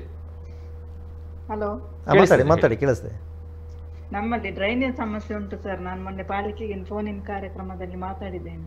ಹೌದು, ಕಾವೂರು ಏರಿಯಾದಲ್ಲ? ಹೌದು, 18ನೇ ವಾರ್ಡ್, ಗಾಯತ್ರಿ 18ನೇ ವಾರ್ಡ್. ಕಾರ್ಪೊರೇಟರ್ ಅವರನ್ನ ಸಂಪರ್ಕಿಸಿದ್ರೆ ಸ್ವಲ್ಪ ವೀಕ್ಷಿಸಬೇಕು. ಏನ್ ಮೇಡಮ್? ಮೇಯರ್ ಅವರು. ಖಂಡಿತ ಹೌದು, ಖಂಡಿತ ವೀಕ್ಷಣೆ ಸಮಸ್ಯೆ ಗೊತ್ತಿದೆ. ಅದು ನಮಗೆ ಸ್ವಲ್ಪ ಕೆಲಸದ ಕಾರ್ಯದ ಒತ್ತಡದಿಂದಾಗಿ ಇನ್ನೂ ಕೂಡ ವೀಕ್ಷಣೆ ಮಾಡಿಲ್ಲ. ರೋಡಲ್ಲಿ ಹೋಗ್ಲಿಕ್ಕೆ ಬರ್ಲಿಕ್ಕೆ ತುಂಬಾ ಕಷ್ಟ ಆಗ್ತದೆ. ಹೌದು, ಮುಂದಿನ ಕ್ರಮ ಕೈಗೊಳ್ತೇವೆ. ಅಂದರೆ ಖಾಸಗಿ ಜಾಗ ಇರೋದಾಗಿ ಅಲ್ಲಿ ನಮಗೆ ಖಾಸಗಿ ಜಾಗಕ್ಕೆ ಪ್ರವೇಶ ಮಾಡಲಿಕ್ಕೆ ಸ್ವಲ್ಪ ಅವರ ಅನುಮತಿ ಅದು ಈಗ ಆಗಿದ್ದಲ್ಲ ಅಲ್ಲ. ಈಗ ಆದರೆ ಕೋರ್ಟಲ್ಲಿ ಪೈಪ್ ಲೈನ್ ಉಂಟು, ನೀರಿದ್ದು ಪೈಪ್ ಲೈನ್ ಎಲ್ಲ ಉಂಟು. ಸರಿ ಅಮ್ಮ, ಅಲ್ಲ ಕೋರ್ಟ್ ಮುಖಾಂತರ ಈಗ ಜಾಗ ಅವರದ್ದು ಅಂತ ಅವ್ರು ಹೇಳ್ತಿದ್ದಾರೆ, ಅವ್ರದ್ದು ದಾಖಲೆ ಕೂಡ ಇದೆ. ನಿಮ್ಗೆ ಗೊತ್ತಿರ್ಬೋದು, ವಿಷಯ ಗೊತ್ತಿದೆ, ನಿಮ್ಗೆ ಕೂಡ ವಿಷಯ ಗೊತ್ತಿದೆ ಅಲ್ವಾ? ಖಂಡಿತ ಮೇಡಮ್, ಸಮಸ್ಯೆ ಅನ್ನುವಂಥದ್ದು ಅನೇಕ ಇದೆ ಮಂಗಳೂರಿಗೆ ಸಂಬಂಧಪಟ್ಟಂತೆ. ಬಟ್ ಮೇಯರ್ ಅವರು ಅವರ ಕೈಯಲ್ಲಾಗುವಷ್ಟು ಕೆಲಸ ಕಾರ್ಯಗಳನ್ನು ಮಾಡ್ತಾರೆ ಡೆಫಿನೆಟ್ಲಿ ಕೂಡ. ಆ್ಯಂಡ್ ಅದರ ಏನು ಕಾನೂನಾತ್ಮಕ ಪ್ರಕ್ರಿಯೆಗಳಿದೆ ಅದನ್ನು ಪೂರ್ತಿ ಮಾಡಿ ನಂತರ ಅವರು ಮುಂದಿನ ಹೆಜ್ಜೆಯನ್ನು ಇಡಬೇಕಾಗುತ್ತೆ. ಸ್ವಲ್ಪ ಸಮಯದ ಅವಕಾಶವನ್ನು ನೀಡೋಣ. ಸೊ ಡೆಫಿನೆಟ್ಲಿ ಆ ಸಮಸ್ಯೆಗಳು ಪರಿಹಾರ ಆಗುತ್ತೆ ಅಂತ ಅಂದ್ಕೊಳ್ತೀನಿ. Thank you madam, thank you. Yes, ತಾವಾಗಲೇ ಈ ಮಂಗಳೂರಿನ ಆದಾಯಕ್ಕೆ ಸಂಬಂಧಪಟ್ಟಂತೆ ಮಾತಾಡುವಾಗ ಹೇಳಿದ್ರಿ, ಮಂಗಳೂರು ಅನ್ನುವಂಥದ್ದು ಒಂದು ಸಣ್ಣ ಒಂದು ಪ್ರದೇಶ, 2ನೇ ವರ್ಗಕ್ಕೆ ಸೇರಿರುವಂಥದ್ದು ಅಂತ ಹೇಳಿ. ಬಟ್ ಈಗ ಮಹಾನಗರ ಪಾಲಿಕೆ ಒಂದು ಚಿಂತನೆ ಇದೆ, ವ್ಯಾಪ್ತಿಯನ್ನು ವಿಸ್ತಾರ ಮಾಡುವಂಥದ್ದು. ಇನ್ನೂ ಕೂಡ ಮಹಾನಗರ ಪಾಲಿಕೆಗೆ ಸಂಬಂಧಪಟ್ಟಂತೆ ವ್ಯಾಪ್ತಿ ವಿಸ್ತಾರ ಆಗುತ್ತೆ ಅಂತ ಹೇಳಿ. ಈಗ ಇರುವಂಥ ಪ್ರಸ್ತುತ ವ್ಯಾಪ್ತಿಗೆ ಸಂಬಂಧಪಟ್ಟಂತೆ ಅಭಿವೃದ್ಧಿ ಕಾರ್ಯಗಳನ್ನು ಮುಂದುವರಿಸೋದಕ್ಕೆ ಅಥವಾ ತರೋದಕ್ಕೆ ಪಾಲಿಕೆ ಕಷ್ಟಪಡ್ತಾ ಇದೆ. ಈಗ ವ್ಯಾಪ್ತಿ ವಿಸ್ತಾರ ಆದರೆ ಅದನ್ನು ಸರಿಪಡಿಸೋದಕ್ಕೆ ಸಾಧ್ಯತೆ ಇದೆಯಾ ಅಥವಾ ಆ ಅಗತ್ಯತೆ ಇದೆಯಾ ವ್ಯಾಪ್ತಿ ವಿಸ್ತಾರ ಮಾಡುವಂಥದ್ದು ಅಂತ ಹೇಳಿ? ವ್ಯಾಪ್ತಿ ವಿಸ್ತಾರ ಮಾಡಿದರೆ ನಾವು ಫಂಡ್ ಡಿಸ್ಟ್ರಿಬ್ಯೂಟ್ ಮಾಡುವಾಗ ಎಲ್ಲ ವಾರ್ಡ್ಗೆ ಸಮಾನಾಂತರವಾಗಿ ಕೊಡಬೇಕು, ಈಕ್ವಲ್ ಆಗಿ. ಈಗ 60 ವಾರ್ಡ್ ಇದೆ, ನೆಕ್ಸ್ಟಿಗೆ 80 ವಾರ್ಡ್ ಕೂಡ 80 ವಾರ್ಡಿಗೆ ಕೂಡ ನಾವು ಈಕ್ವಲ್ ಆಗಿ ನಮ್ಮ ಫಂಡ್ಸನ್ನು ಡಿಸ್ಟ್ರಿಬ್ಯೂಟ್ ಮಾಡಬೇಕು. ಅದು ಅಷ್ಟೇ ರೆವಿನ್ಯೂ ಆ ಪ್ರದೇಶದಿಂದ ಬರೋದಿಲ್ಲ. ನಾವು ಹೆಚ್ಚಾಗಿ ಮತ್ತು ರಾಜ್ಯ ಸರ್ಕಾರವನ್ನು ನಾವು ಡಿಪೆಂಡ್ ಮಾಡಬೇಕು ಆಗುತ್ತೆ. ಯಾವುದು ಕೂಡ ಸ್ಯಾಲ್ರಿ ಕೊಡಬೇಕಾದ್ರೂ ಕೂಡ ರಾಜ್ಯ ಸರ್ಕಾರ ಕೇಳಬೇಕು. ಯಾವುದೇ ಒಂದು ಹೊಸ ಹೊಸ ಯೋಜನೆಯನ್ನು ಕೂಡ ನಮ್ಮ ಕೇಳಬೇಕಾದ್ರೆ ಸರ್ಕಾರಕ್ಕೆ ಕೇಳಿ ಮಾಡಬೇಕಾಗುತ್ತೆ. ಅಂದರೆ ನಮ್ಮ ಹತ್ರ ಅಷ್ಟು ಸೋರ್ಸ್ ಇರಲ್ಲ ಇಲ್ಲಿ. ಸೊ ಅಂದರೆ ಈಗ ನಮ್ಮ ಮಂಗಳೂರಲ್ಲಿ ನೋಡ್ಬೋದು, ಹೆಚ್ಚಾಗಿ ಔಟ್ಸ್ಕರ್ಟಲ್ಲಿ ಇರೋದು ಗ್ರಾಮಾಂತರ ಪ್ರದೇಶ, ಇನ್ನೂ ಇನ್ಫ್ರಾಸ್ಟ್ರಕ್ಚರ್ ಡೆವಲಪ್ ಆಗಿಲ್ಲ. ಓಕೆ, ಅಲ್ಲಿ ಇನ್ನೂ ತುಂಬ ಕೆಲಸ ಆಗಲಿಕ್ಕೆ, ಅಂದರೆ ರೆವೆನ್ಯೂ ಅಲ್ಲಿಂದ ಬರೋದು ತುಂಬ ಕಡಿಮೆ, ನಾವು ದುಡ್ಡು ಜಾಸ್ತಿ ಹಾಕಬೇಕಾಗುತ್ತೆ. ಮಾಡಿದರೂ ಒಳ್ಳೆಯದೇ, ಅಂದರೆ ಮಾಡದಿದ್ದರೂ ಒಳ್ಳೆಯದೇ, ಆ ಥರ ಇದೆ ಇವಾಗ. ಓಕೆ ಓಕೆ ಓಕೆ ಎಸ್, ಒಂದು ದೂರವಾಣಿ ಕರೆ ಇದೆ. Hello hello hello, yes sir, ತಮ್ಮ ಹೆಸರು? ವಿಶ್ವಜಿತ್ ಅಂತೇಳಿ. ಹಾಂ ಎಸ್, ಹೇಳಿ ಸರ್. ಕುಮಾರಗಂಗೇಟಿಂದ. ಹಾಂ, ಹೇಳಿ ಹೇಳಿ ಸರ್, ನಮ್ದು ಇಲ್ಲಿ ಆದರ್ಶ ನಗರ ಅಂತೇಳಿ, ಇಲ್ಲಿ ರೋಡ್ ಎಲ್ಲ ಅಷ್ಟು ಇದಿಲ್ಲ, ಒಳ್ಳೇದಿಲ್ಲ.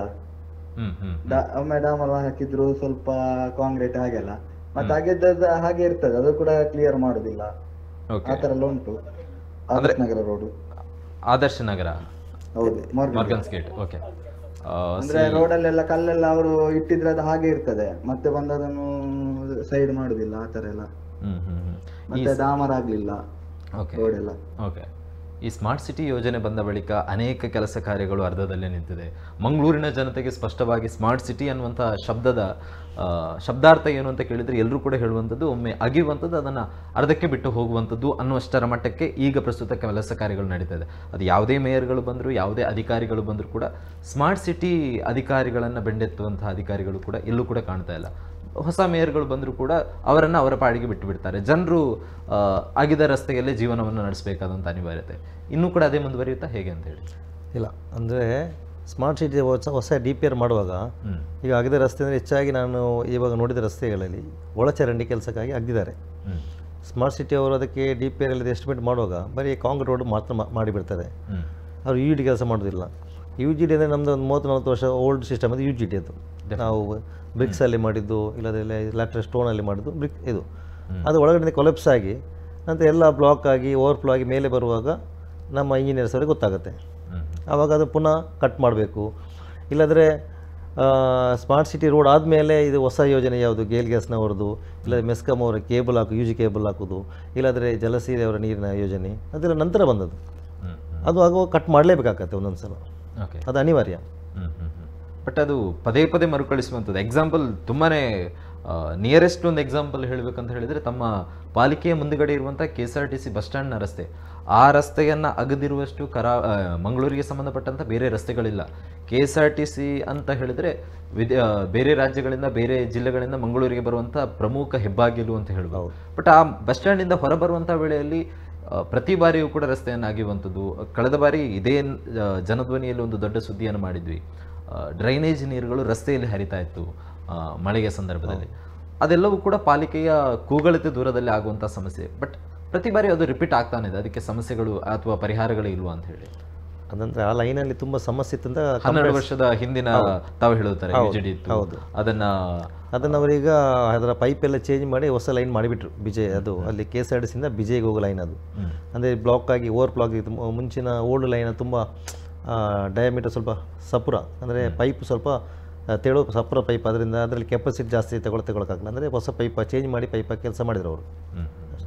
ಸ್ಮಾರ್ಟ್ ಸಿಟಿ ಸಂಬಂಧಪಟ್ಟಂತೆ ಏನಾದರೂ ಡೆಡ್ಲೈನ್ ಅಂತ ಇದೆಯಾ ಮಂಗಳೂರಿಗೆ ಸಂಬಂಧಪಟ್ಟಂತೆ? ಸ್ಮಾರ್ಟ್ ಸಿಟಿ ಯೋಜನೆ ಇಂಥ ಸಮಯಕ್ಕೆ ಮುಕ್ತಾಯ ಆಗುತ್ತೆ ಯಾಕಂತ ಹೇಳಿದ್ರೆ ಜನರು ಕೂಡ ಕಾಯ್ತಾ ಇರ್ತಾರೆ. ಈಗ ಅವರು ಕೇಳಿರುತ್ತಾರೆ ಆದರ್ಶ ನಗರದಲ್ಲಿ ರಸ್ತೆ ಆಗಿದ್ದಾರೆ, ಅದು ಎಂಡಿಂಗ್ ಅನ್ನುವಂಥದ್ದಿಲ್ಲ. ಪ್ರತಿ ಬಾರಿಯೂ ಕೂಡ ಸಮಸ್ಯೆ ಅದೇ ರೀತಿಯಾಗಿರುತ್ತೆ ಅಂತ ಹೇಳಿ. ಸೊ ಅದಕ್ಕೋಸ್ಕರ ಸ್ಮಾರ್ಟ್ ಸಿಟಿಗೆ ಸಂಬಂಧಪಟ್ಟಂತೆ ಮಂಗಳೂರಿಗೆ ಅಭಿವೃದ್ಧಿಯ ಎಂಡಿಂಗ್ ಅಂತ ಏನಾದರೂ ಇದೆಯಾ ಅಂತ ಹೇಳಿ? ಎಂಡಿಂಗ್ ಅಂತಿಲ್ಲ, ಆ್ಯಕ್ಚುಲಿ ಅದು ADB ವಾರ್ಡ್ಗೆ ಸಂಬಂಧಪಟ್ಟು. ADB ಅಂದರೆ ಇಷ್ಟೇ ವಾರ್ಡ್ಗೆ ಸೀಮಿತ.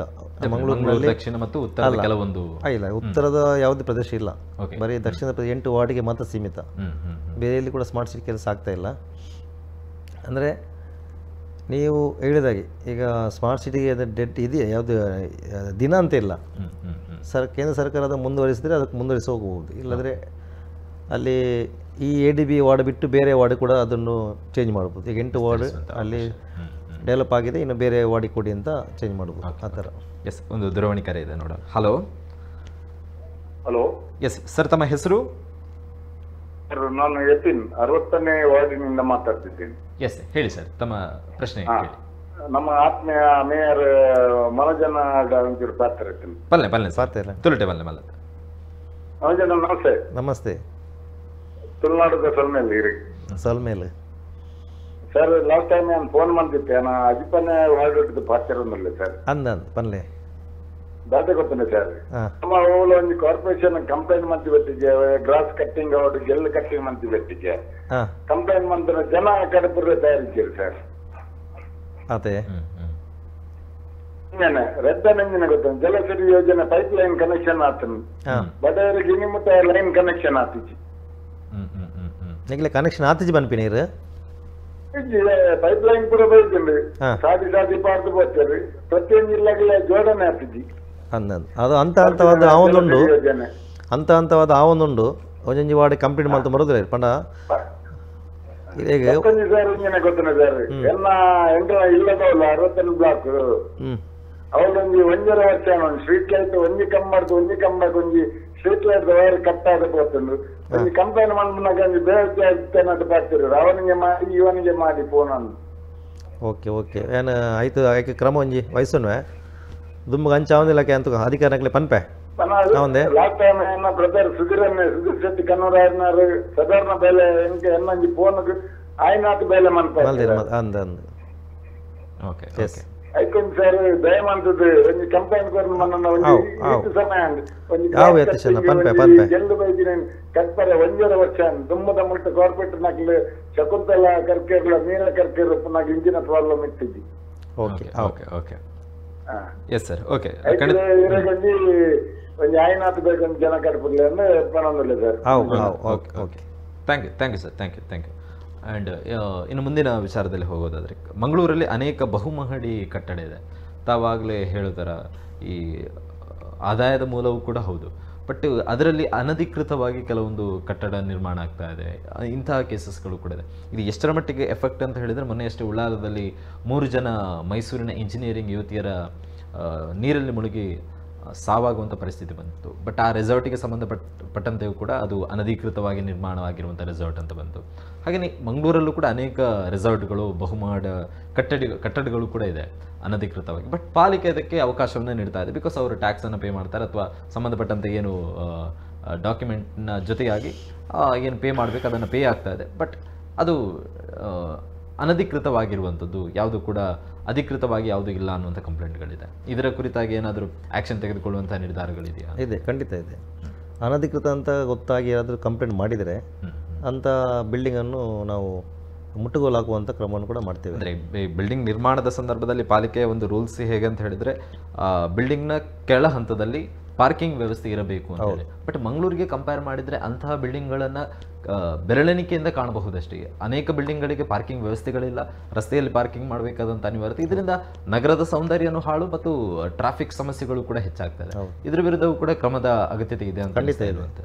ಹೆಚ್ಚಾಗಿ ಮಂಗಳೂರಲ್ಲಿ ನಾವು ರಸ್ತೆ ಅಗಲೀಕರಣ ಮಾಡುವಾಗ ಹೆಚ್ಚಿನವರು ಬಿಲ್ಡಿಂಗನ್ನು ನಾವು ಎಕ್ವೈರ್ ಮಾಡಿ, ಅಂದರೆ ಅವ್ರ ಜಾಗವನ್ನು ಎಕ್ವೈರ್ ಮಾಡಿ ಅವರಿಗೆ TDR ಮುಖಾಂತರ ಇಲ್ಲದ್ರೆ ಬೇರೆ ದುಡ್ಡಿನ ಮುಖಾಂತರ ಕಾಂಪೋಸಿಷನ್ ಕೊಡುವಾಗ ಅವರಿಗೆ ಓಲ್ಡ್ ಬಿಲ್ಡಿಂಗನ್ನೇ ಅವ್ರಿಗೆ ಕಟ್ಟಿ ಕೊಡೋದು, ಇಲ್ಲದ್ರೆ ಅವ್ರಿಗೆ ಕಟ್ಕೊಳ್ತಾರೆ. ಅಂಥ ಬಿಲ್ಡಿಂಗಲ್ಲಿ ಮಾತ್ರ ಪಾರ್ಕಿಂಗ್ ಇರೋದಿಲ್ಲ. ಅಂದರೆ ಓಲ್ಡ್ ಬಿಲ್ಡಿಂಗ್ ಆಗೋದು. ಹೊಸ ಬಿಲ್ಡಿಂಗ್ ಆ್ಯಕ್ಚುಲಿ ಹೆಚ್ಚಿನ ರೂಲ್ಸ್ ಫಾಲೋ ಮಾಡ್ತಿದ್ದಾರೆ. ಅಂಥದ್ದೇನಾದರೂ ಕಂಪ್ಲೇಂಟ್ಸ್ ಇದ್ದರೆ ಖಂಡಿತವಾಗಿ ಅದು ಕ್ರಮ ಮಾಡ್ತೇವೆ. ಒಂದು ಬಾರಿ ನಗರದಾದ್ಯಂತ ಸರ್ವೆಗಳನ್ನು ನಡೆಸಿದರೆ ಅನೇಕ ಅನಧಿಕೃತವಾಗಿರುವ ಅಥವಾ ಬಹುಮಾಡ ಕಟ್ಟಡಗಳಲ್ಲಿ ಪಾರ್ಕಿಂಗ್ ಇಲ್ಲದಂಥ ಕಟ್ಟಡಗಳು ಸಿಗುವಂಥ ಸಾಧ್ಯತೆಗಳು ಕೂಡ ಇದೆ. ಸೊ ಅದನ್ನೊಂದು ಗಮನಕ್ಕೆ ತಂದಿರುವಂಥದ್ದು. ಮುಂದಿನ ಒಂದು ಕರೆಯನ್ನು ನೋಡೋಣ. ಹಲೋ. ನಮಸ್ಕಾರ. ನಮಸ್ತೆ ಸರ್, ತಮ್ಮ ಹೆಸರು? ನೀವು ಕೊಟ್ಟಾರಿ. ಓಕೆ, ಹೇಳಿ ಸರ್, ತಮ್ಮ ಪ್ರಶ್ನೆಯನ್ನು ಕೇಳಿ. ಮೇಯರ್ ಅವರಿದ್ದಾರೆ. ನಮಸ್ಕಾರ. ನಮಸ್ತೆ. ನಮ್ದು ಗುಜ್ಜರ ಕೆರೆ ಒಂದು ಸರಿಯಾಗಬೇಕು. ಹೌದು, ಖಂಡಿತ. ಮುಂದಿನ ವಾರ ಅಲ್ಲಿ ಸ್ವಲ್ಪ ಅದಕ್ಕೆ ಈ CCTV ವ್ಯವಸ್ಥೆಯನ್ನು ಮಾಡಬೇಕು. ಯಾಕಂತ ಹೇಳಿದ್ರೆ ಪುಂಡ ಪೋಖರಿಗಳು ಸ್ವಲ್ಪ ಅಲ್ಲಿ ವ್ಯವಹಾರ ಆಗ್ತಾ ಉಂಟು. ಹೌದು, ಅಲ್ಲಿ ಸ್ವಲ್ಪ ಅಲ್ಲಿ CCTV ಹಾಕಿದ್ರೆ ಸ್ವಲ್ಪ ಒಳ್ಳೇದಿತ್ತು. ಖಂಡಿತ. ನಾನು ಅಧಿಕಾರಿಯವರಿಗೆ ಸೂಚನೆ ಮಾಡಿದ್ದೇನೆ, ಅಲ್ಲಿ CCTV ಮತ್ತು ಲೈಟ್ನ ವ್ಯವಸ್ಥೆ ಮಾಡಬೇಕು ಅಂತ. ಅದು ಲೈಟ್ನ ವ್ಯವಸ್ಥೆ ಆ ಮೂಲೆಯಲ್ಲಿ ಲೈಟ್ನ ವ್ಯವಸ್ಥೆ ಇಲ್ಲ. ಹೌದು, ಯಾಕಂದ್ರೆ ನಾವು ಇಷ್ಟು 4 ಕೋಟಿ ಖರ್ಚು ಮಾಡಿ ಒಂದು ನಮ್ಮ ಡಿಪಾರ್ಟ್ಮೆಂಟ್ಗೆ ಏನು ಪ್ರಯೋಜನ ಇಲ್ಲದಂತ ಆಗ್ಬಾರ್ದಲ್ಲ ಸ್ವಾಮಿ. ಹೌದು, ಖಂಡಿತ. ಹೌದು, ಅದೊಂದು ಮಾಡಬೇಕು. ಖಂಡಿತ ಸರ್. ಮತ್ತೆ ಈ ಬೋಳಾರ ಮೇನ್ ರೋಡ್, ಜಪ್ಪು ಮಾರ್ಕೆಟ್ ಇಂದ ಬೋಳಾರ ಮೇನ್ ರೋಡ್ಗೆ ಒಂದು ಫುಟ್ಪಾತೇ ಇಲ್ಲ. ಬೋಳಾರದಿಂದ ಜಪ್ಪು ಮಾರ್ಕೆಟ್. ಹೌದು. ಹೌದು, ಅಲ್ಲಿ ಈಗ ಡೆವಲಪ್ಮೆಂಟ್ ಕೆಲಸ ಆಗ್ತಿದೆ ಇಲ್ಲ ಸರ್? ಆಗ್ತಾ ಇಲ್ಲ ಅಲ್ಲಿ. ಅಲ್ಲಿ ಆಗ್ತಾ ಇದೆ ಅಂದ್ರೆ ಆಗ್ತಾ ಇಲ್ಲ ಅಂದರೆ ಅಲ್ಲಿ ಜಾಗದ ಸ್ವಲ್ಪ ಸಮಸ್ಯೆ ಇದೆ. ಮೋರ್ಗನ್ಸ್ ಗೇಟ್ ಜಂಕ್ಷನಲ್ಲಿ ಈ ಶಾಪ್ನವರು ಅಂದರೆ ನಮ್ಮ ಕಮರ್ಷಿಯಲ್ ಬಿಲ್ಡಿಂಗ್ನವರು ಸ್ವಲ್ಪ ಜಾಗ ಕೊಡಲಿಕ್ಕೆ ಹಿಂದೆ ಮುಂದೆ ನೋಡ್ತಿದ್ದಾರೆ. ಅಲ್ಲಿ ಸ್ವಲ್ಪ ಬ್ರೇಕ್ ಆಗಿದೆ ಕೆಲಸಕ್ಕೆ, ಮತ್ತೆಲ್ಲ ಜಂಕ್ಷನ್ ನಡೀತಾ ಇದೆ. ಮಾರ್ಕೆಟ್ ಹತ್ರ ಕೆಲಸ ಆಗ್ತಾ ಇಲ್ಲ. ಅಲ್ಲಿ ನಾವೆಲ್ಲ ಮುದುಕರು ಎಲ್ಲ ನಡ್ಕೊಂಡು ಹೋಗುವಾಗ ಭಾರಿ ಜಾಗ್ರತೆಯಲ್ಲಿ ಜೀವನ ಕೈಯಲ್ಲಿಟ್ಟು ಹೋಗ್ಬೇಕಾಗ್ತದೆ. ಜಪ್ ಮಾರ್ಕೆಟ್ ಅಂದರೆ ನೀವು market Bolar main road. Jeppu ಮಾರ್ಕೆಟಲ್ಲಿ ಫುಟ್ಪಾತ್ ಇದೆಯಲ್ಲ ಸರ್? ಇಲ್ಲ, ಮಾರ್ಕೆಟ್ ಹತ್ತಿರನೇ ಹೇಳೋದು ನೀವು? Bolar main road. Bolar main road, okay okay. Jeppu ಮಾರ್ಕೆಟಿಂದ ಬೋಳಾರ ಮೇನ್ ರೋಡ್, ಕರೆಕ್ಟ್, ಹೌದು. ಜಪ್ ಮಾರ್ಕೆಟ್ ಇಂದ ಮೋರ್ಗನ್ ಗೇಟ್ ರೋಡ್ ಅಲ್ಲಿ ಮೊದಲು ಅದಕ್ಕೆ ಮೂರು ರೋಡ್ ಉಂಟು. 3 ರೋಡ್ ಅಲ್ಲಿ ಹಂಸ ಇತ್ತು. ಈಗ ಕಾಂಕ್ರೀಟ್ ಮಾಡಿದ ಮೇಲೆ ಹಂಸ ಎಲ್ಲ ತೆಗೆದಿದ್ದಾರೆ. ಹೌದು, ಅದರ ಹಂಸ ಮಾಡಲಿಲ್ಲ. ಅದು ಇವಾಗಷ್ಟೇ ಅಭಿವೃದ್ಧಿ ಆಗಿದೆ ಸರ್. ಈಗ ಮುಂದಕ್ಕೆ ಅದು ಎಲ್ಲಿ ಹಂಪ ಬೇಕಂತ ನಮ್ಮ ಟ್ರಾಫಿಕ್ ಪೊಲೀಸ್ನವ್ರ ಹತ್ರ ಸ್ವಲ್ಪ ಡಿಸ್ಕಸ್ ಮಾಡಿ ಅವರೊಟ್ಟಿಗೆ ಕೋಆರ್ಡಿನೇಟ್ ಮಾಡಿ ಎಲ್ಲಿ ಹಂಪ ಬೇಕೋ ಅಲ್ಲಿ ಖಂಡಿತವಾಗಿ ಹಾಕ್ಕೊಡ್ತೀವಿ. ಯಾಕಂದ್ರೆ ಅದು ಮೊದಲು ಇದ್ದದ್ದೇ. ಮೊನ್ನೆ ನಿಮ್ಮ ಉಪಮೇಯರ್ ಅವತ್ತು ಎಲ್ಲ ತೋರಿಸಿದ್ದೇನೆ. ಹೌದು, ಅದರಿಂದ ಅದೊಂದು ಶೀಘ್ರದಲ್ಲಿ ಆದ್ರೆ ನಮಗೆ ಬೆಳಿಗ್ಗೆ ರಸ್ತೆ ದಾಟ್ಲಿಕ್ಕೆ ಆಗುದಿಲ್ಲ. ವಾಕಿಂಗ್ ಹೋಗುವಂತ ಇಲ್ಲಿ 2 ವೀಲರ್ ಬರುವುದಂದ್ರೆ ಕಂಬಳದಲ್ಲಿ ಬಂದಾಗೆ ಬರ್ತಾರೆ. ಹೌದು, ಅದರಿಂದ ಅದನ್ನು ಒಂದು ನಿಮ್ಮ ಒಂದು ಅಧಿಕಾರಾವಧಿಯಲ್ಲಿ ಮಾಡಬೇಕು. ಖಂಡಿತ ಸರ್. ಹಾಗೆ ಒಂದು ದಯಮಾಡಿ ನೀವೊಮ್ಮೆ ಕೆಳಗೆ ಒಂದು ಭೇಟಿ ಕೊಟ್ರೆ ನಮ್ಗೊಂದು ಖುಷಿ ಆಗ್ತದೆ. ಒಂದು ಯಾಕಂತ ಹೇಳಿದ್ರೆ ನೀವು ನಿಮಗೆ ಅದರ ಒಂದು ಚಾರಿತ್ರತೆ ಅಲ್ಲಿಯೇ ಹೇಳ್ಬೇಕು ನಿಮಗೆ ನಾವು. ಯಾಕಂತ ಹೇಳಿದ್ರೆ ಅದೊಂದು ದೇವಸ್ಥಾನಕ್ಕೂ ಸಂಬಂಧಪಟ್ಟದ್ದು, ಮತ್ತೊಂದು ನೀರಿನ ಒಂದು ಜಲಮೂಲವು ಅಂತ ಹೇಳ್ಬೋದು. ಅದನ್ನು ಒಂದು ಉಳಿಸಿ ಬೆಳೆಸಿ ಮುಂದಿನ ಪೀಳಿಗೆಗೆ ನಾವೊಂದು ನಮ್ಮ ಮುಂದಿನ ಮಕ್ಕಳಿಗೆ ಅದು ಪ್ರಯೋಜನಕ್ಕೆ ಬರುವ ಹಾಗೆ ಮಾಡಬೇಕು ಸ್ವಾಮಿ. Thank you sir. ಎಸ್, ಅವರು ಹೇಳುತ್ತಾರೆ ಕೆರೆಗಳ ದುರಸ್ತಿಗೆ ಸಂಬಂಧಪಟ್ಟಂತೆ ಪಾಲಿಕೆ ಅನೇಕ ಕೋಟಿ ಹಣಗಳನ್ನು ಖರ್ಚು ಮಾಡಿದೆ, ಆದರೆ ಅದರ ರಕ್ಷಣೆಗೆ ಈಗ ಪಾಲಿಕೆ ಮುಂದಾಗ್ತಾ ಇಲ್ಲ. ಅವ್ರು ಹೇಳಿರುತ್ತಾರೆ ಗುಜ್ಜರಕಾಡು ಆಗಿರ್ಬೋದು ಅಥವಾ ಪಡಿಲಲ್ಲಿರುವಂತಹ ಬೈರಾಡಿ ಕೆರೆ ಆಗಿರ್ಬೋದು, ಎರಡೂ ಕೆರೆಗಳಲ್ಲೂ ಕೂಡ ಅಕ್ರಮಗಳು ನಡೀತಾ ಇದೆ. ಅದರ ರಕ್ಷಣೆನೇ ಇಲ್ಲ. ಒಂದು ಮೂಲವೂ ಹೌದು, ಅದ್ರ ಜೊತೆಗೆ ಪಾಲಿಕೆನೇ ಹಣ ಸುರಿದು ಅಭಿವೃದ್ಧಿ ಮಾಡಿರುವಂಥ ಕೆಲಸ ಕಾರ್ಯಗಳು ಈಗ ಅದು ಯಾರದು ಪಾಲಾಗ್ತಾ ಇದೆ. ಸೊ ಇದರ ಕ್ರಮಗಳು ಏನು ಅಂತ ಹೇಳಿ ಎರಡು ಕೆರೆಗಳಿಗೆ ಸಂಬಂಧಪಟ್ಟಂತೆ. ಬೈರಾಡಿ ಕೆರೆ ಇನ್ನಷ್ಟು ಅಭಿವೃದ್ಧಿ ಆಗಬೇಕು ಅಷ್ಟೇ.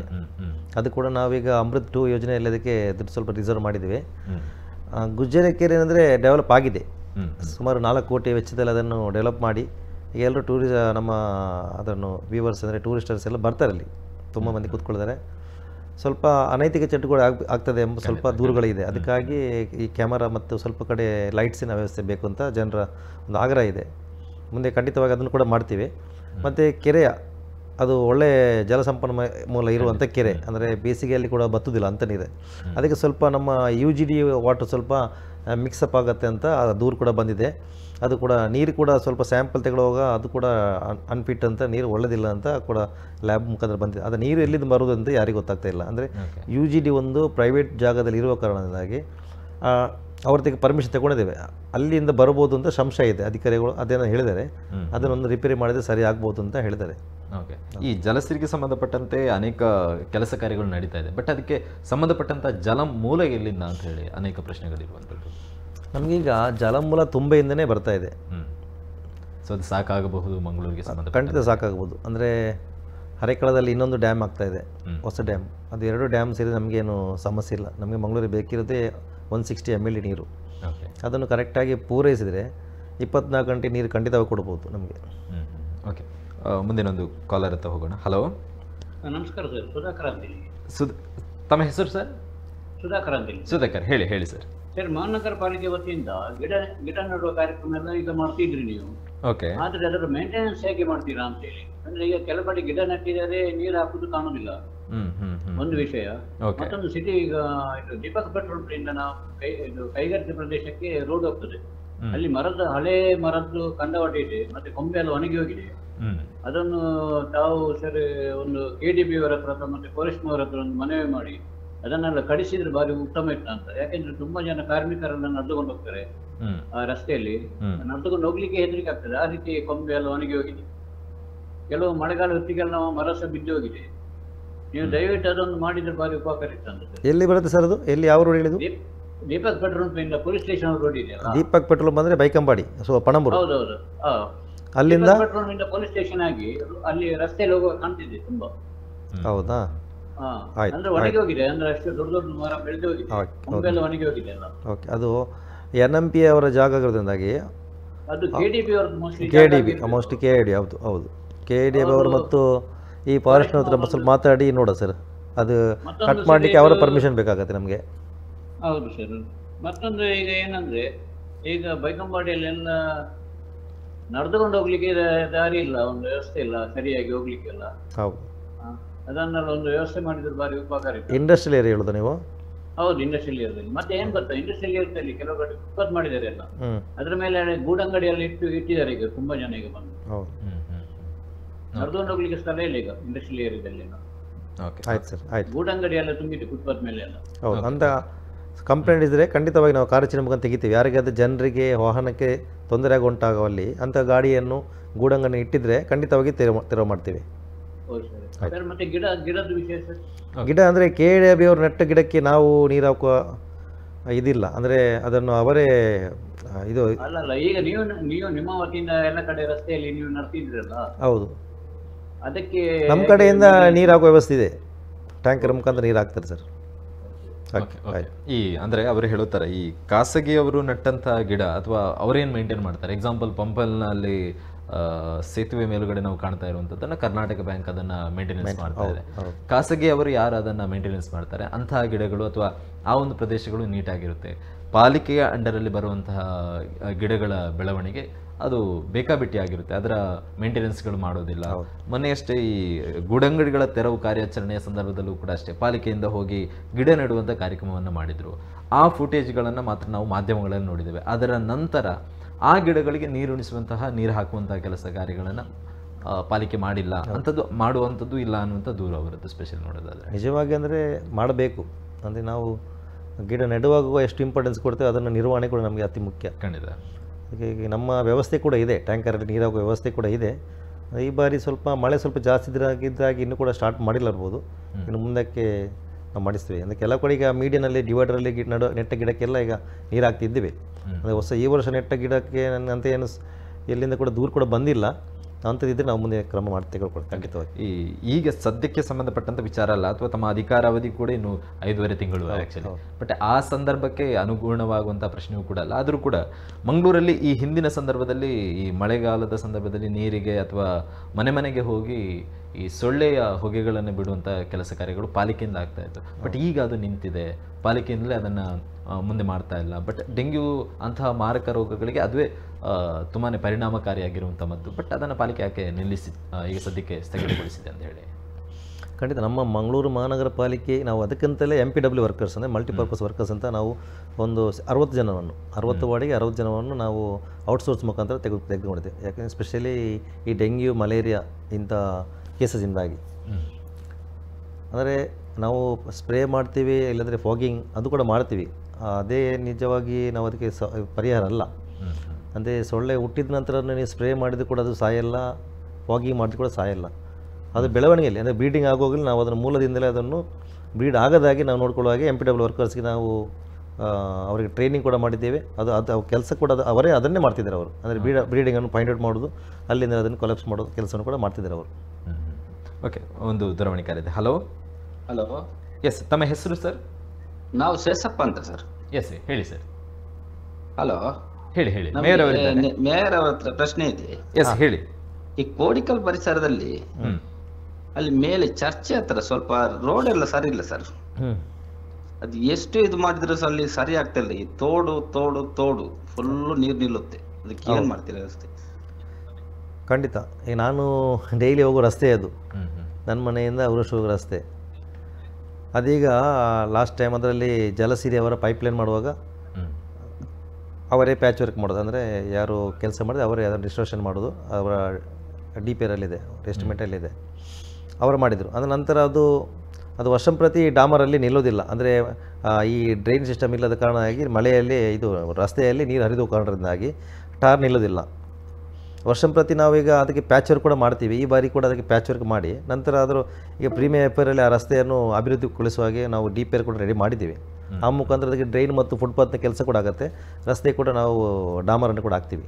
ಓಕೆ. ಈ ಕಳೆದ ಮೇಯರ್ ಅವರ ಅಧಿಕಾರಾವಧಿಯಲ್ಲಿ ದೊಡ್ಡ ಮಟ್ಟಕ್ಕೆ ಒಂದು ಕೊನೆಯ ಹಂತದಲ್ಲಿ ಸುದ್ದಿಯಾದಂಥದ್ದು ಟೈಗರ್ ಕಾರ್ಯಾಚರಣೆ. ಮಂಗಳೂರಿಗೆ ಸಂಬಂಧಪಟ್ಟಂತೆ ಅದು ಅಗತ್ಯತೆ ಇತ್ತ ಅಥವಾ ಅದು ಎಷ್ಟರ ಮಟ್ಟಿಗೆ ಪರಿಣಾಮ ಆಯಿತು ಅಂತ ಹೇಳಿ? ಹಿಂದಿನ ಮೇಯರ್ ಅವರಿಗೆ ಫೋನಿನ ಕಾರ್ಯಕ್ರಮದಲ್ಲಿ ಹಲವಾರು ಈ ದೂರುಗಳು ಬಂದಿತ್ತು. ಅಂದರೆ ವಾಹನ ಸಂಚಾರಕ್ಕೆ ಮತ್ತು ಜನರಿಗೆ ತೊಂದರೆ ಆಗೋ ನಿಟ್ಟಿನಲ್ಲಿ ಹಲವಾರು ದೂರುಗಳು ಬಂದಿದ್ದರಿಂದಾಗಿ ಮೇಯರ್ ಅವರು ಅದು ಟೈಗರ್ ಕಾರ್ಯಾಚರಣೆ ಸ್ವಲ್ಪ ಮುಂದುವರಿಸಿದರು. ಆ ಸಮಯದಲ್ಲಿ ಅಗತ್ಯ ಕೂಡ ಇತ್ತು, ಈಗಲೂ ಕೂಡ ಅಗತ್ಯ ಇದೆ ಖಂಡಿತ. ಅಂದರೆ ಅದರ ಅರ್ಥ ಇನ್ನೂ ಕೂಡ ಅದು ಕ್ಲಿಯರ್ ಆಗಿಲ್ಲ, ಮತ್ತೆ ವಾಪಸ್ ಹುಟ್ಟಿಕೊಂಡಿದೆ. ಹೌದು. ಅಂದರೆ ಪಾಲಿಕೆ ಅದರ ವಿರುದ್ಧ ಎಷ್ಟೇ ಕಠಿಣ ಕ್ರಮವನ್ನು ಕೈಗೊಂಡರೂ ಕೂಡ ಜನರು ಕ್ಯಾರೆ ಅಂತ ಇಲ್ಲ ಅಂತ ಹೇಳಿ. ಆದರೆ ಮಂಗಳೂರಲ್ಲಿ ಇನ್ನೂ ಅನೇಕ ಅದಕ್ಕಿಂತ ಮುಂಚಿನ ಕಾಲರ್ ಕೂಡ ಒಬ್ಬರು ಹೇಳಿದರು, ಮತ್ತೆ ಕೂಡ ರಸ್ತೆಯ ಇಕ್ಕೆಲಗಳಲ್ಲೂ ಕೂಡ ಗೂಡಂಗಡಿಗಳು ಮತ್ತೆ ಓಪನ್ ಆಗಿದೆ. ಈಗ ಅವರಿಗೆ ಬೀದಿ ವ್ಯಾಪಾರಿ ಅವರಿಗೆ ನಾವು ಮಂಗಳೂರಿನ ಈ ದೀನ್ ದಯಾಳ್ ಯೋಜನೆ ಮುಖಾಂತರ ಅವರಿಗೆ ವೆಂಡಿಂಗ್ ಝೋನ್ ಅಂತ, ಅಂದರೆ ಒಂದು ನಿರ್ದಿಷ್ಟ ಪ್ರದೇಶದಲ್ಲಿ ಅವರಿಗೆ ವ್ಯಾಪಾರ ಮಾಡಲಿಕ್ಕೆ ನಾವೇ ಶೆಲ್ಟರ್ ಮಾಡಿ ಅವರಿಗೆ ಕೊಡ್ತೀವಿ. ಅಂಥದ್ದನ್ನು ನಾವು ಒಂದು 667 ಜನರಿಗೆ ಐಡೆಂಟಿಫೈ ಮಾಡಿ ಅವರಿಗೆ ID ಕಾರ್ಡ್ ಕೂಡ ನಾವು ರೆಡಿ ಮಾಡಿದ್ದೇವೆ. ಅದರಲ್ಲಿ 93 ಜನರಿಗೆ ನಮ್ಮ ಕಂಟೋನ್ಮೆಂಟ್ ವಾರ್ಡ್, ಅಂದರೆ ಈಗಿನ ಸರ್ವಿಸ್ ಬಸ್ ಸ್ಟ್ಯಾಂಡ್ ಹತ್ತಿರ, ಇಲ್ಲಿ ಸ್ಟೇಟ್ ಬ್ಯಾಂಕ್ ಹತ್ತಿರ, ಅಲ್ಲಿ ಒಂದು 93 ಮಂದಿಗೆ ಶೆಲ್ಟರ್ ಕೂಡ ನಿರ್ಮಾಣ ಆಗಿದೆ. ಅದನ್ನು ಸ್ವಲ್ಪ ನೀರಿನ ವ್ಯವಸ್ಥೆ ಕೆಲಸ ಮತ್ತು ಒಂದು ಹೂವಿನವರಿಗೆ ಅಲ್ಲಿ ಸ್ವಲ್ಪ ಕಾಂಕ್ರೀಟ್ನ ಕೆಲಸ ಬಾಕಿ ಇರೋದ್ರಿಂದಾಗಿ ನಾವು ಮೊನ್ನೆ ಒಂದು ತಿಂಗಳ ಮುಂಚೆ ಉದ್ಘಾಟನೆ ದಿನಾಂಕವನ್ನು ಕೂಡ ನಿಗದಿ ಮಾಡಿದ್ವಿ. ಇನ್ನು ಮುಂದಿನ ವಾರದಲ್ಲಿ ಕೂಡ ಅದನ್ನು ಓಪನಿಂಗ್ ಮಾಡಿ ಅವರನ್ನು 93 ಮಂದಿಯನ್ನು ಪ್ರಪ್ರಥಮವಾಗಿ ಅವರಿಗೆ ಅಲ್ಲಿ ವ್ಯಾಪಾರಕ್ಕೆ ಅವಕಾಶ ಮಾಡಿ ನಾವು ಕೊಡ್ತೀವಿ.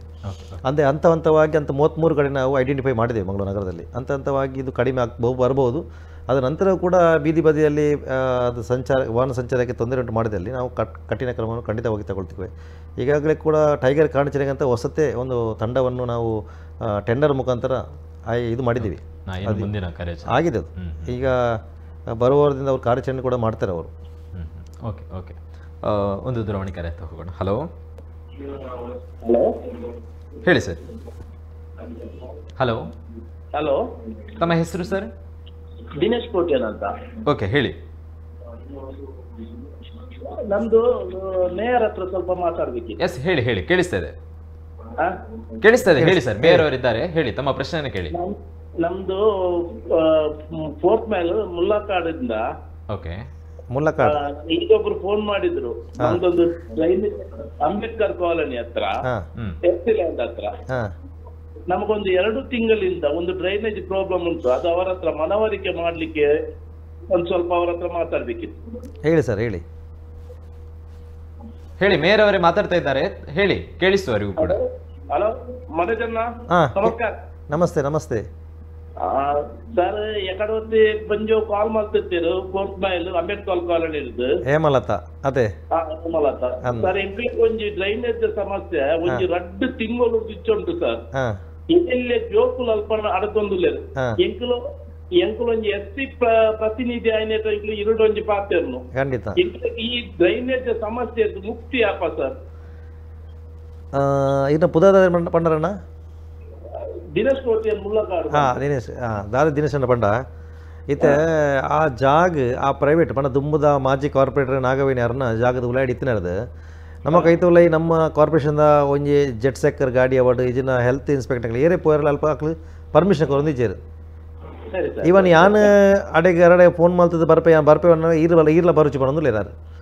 ಸೊ ದಾದ ಪಂಡ ಇತ್ತೆ ಅವೇನು ಯಾನ್ ದಾದ ಮಲ್ತಿ ಪಂಡ ಅವೇನಿತ್ತೆ. ಸೊ ನಮ್ಮ ಇಂಜಿನಿಯರ್ಸ್ನಗಳ ಪಾತಿರ್ದು ಆ ಲೈನೇ ನಮ್ಮ ಬೇತೆ ಕಡೆ ಕೊನಕಪ್ಪ ಅಂದೇನು ಎರಡು ಎಸ್ಟಿಮೇಟ್ ಮಲ್ಪರ್ ಪಂತೆ.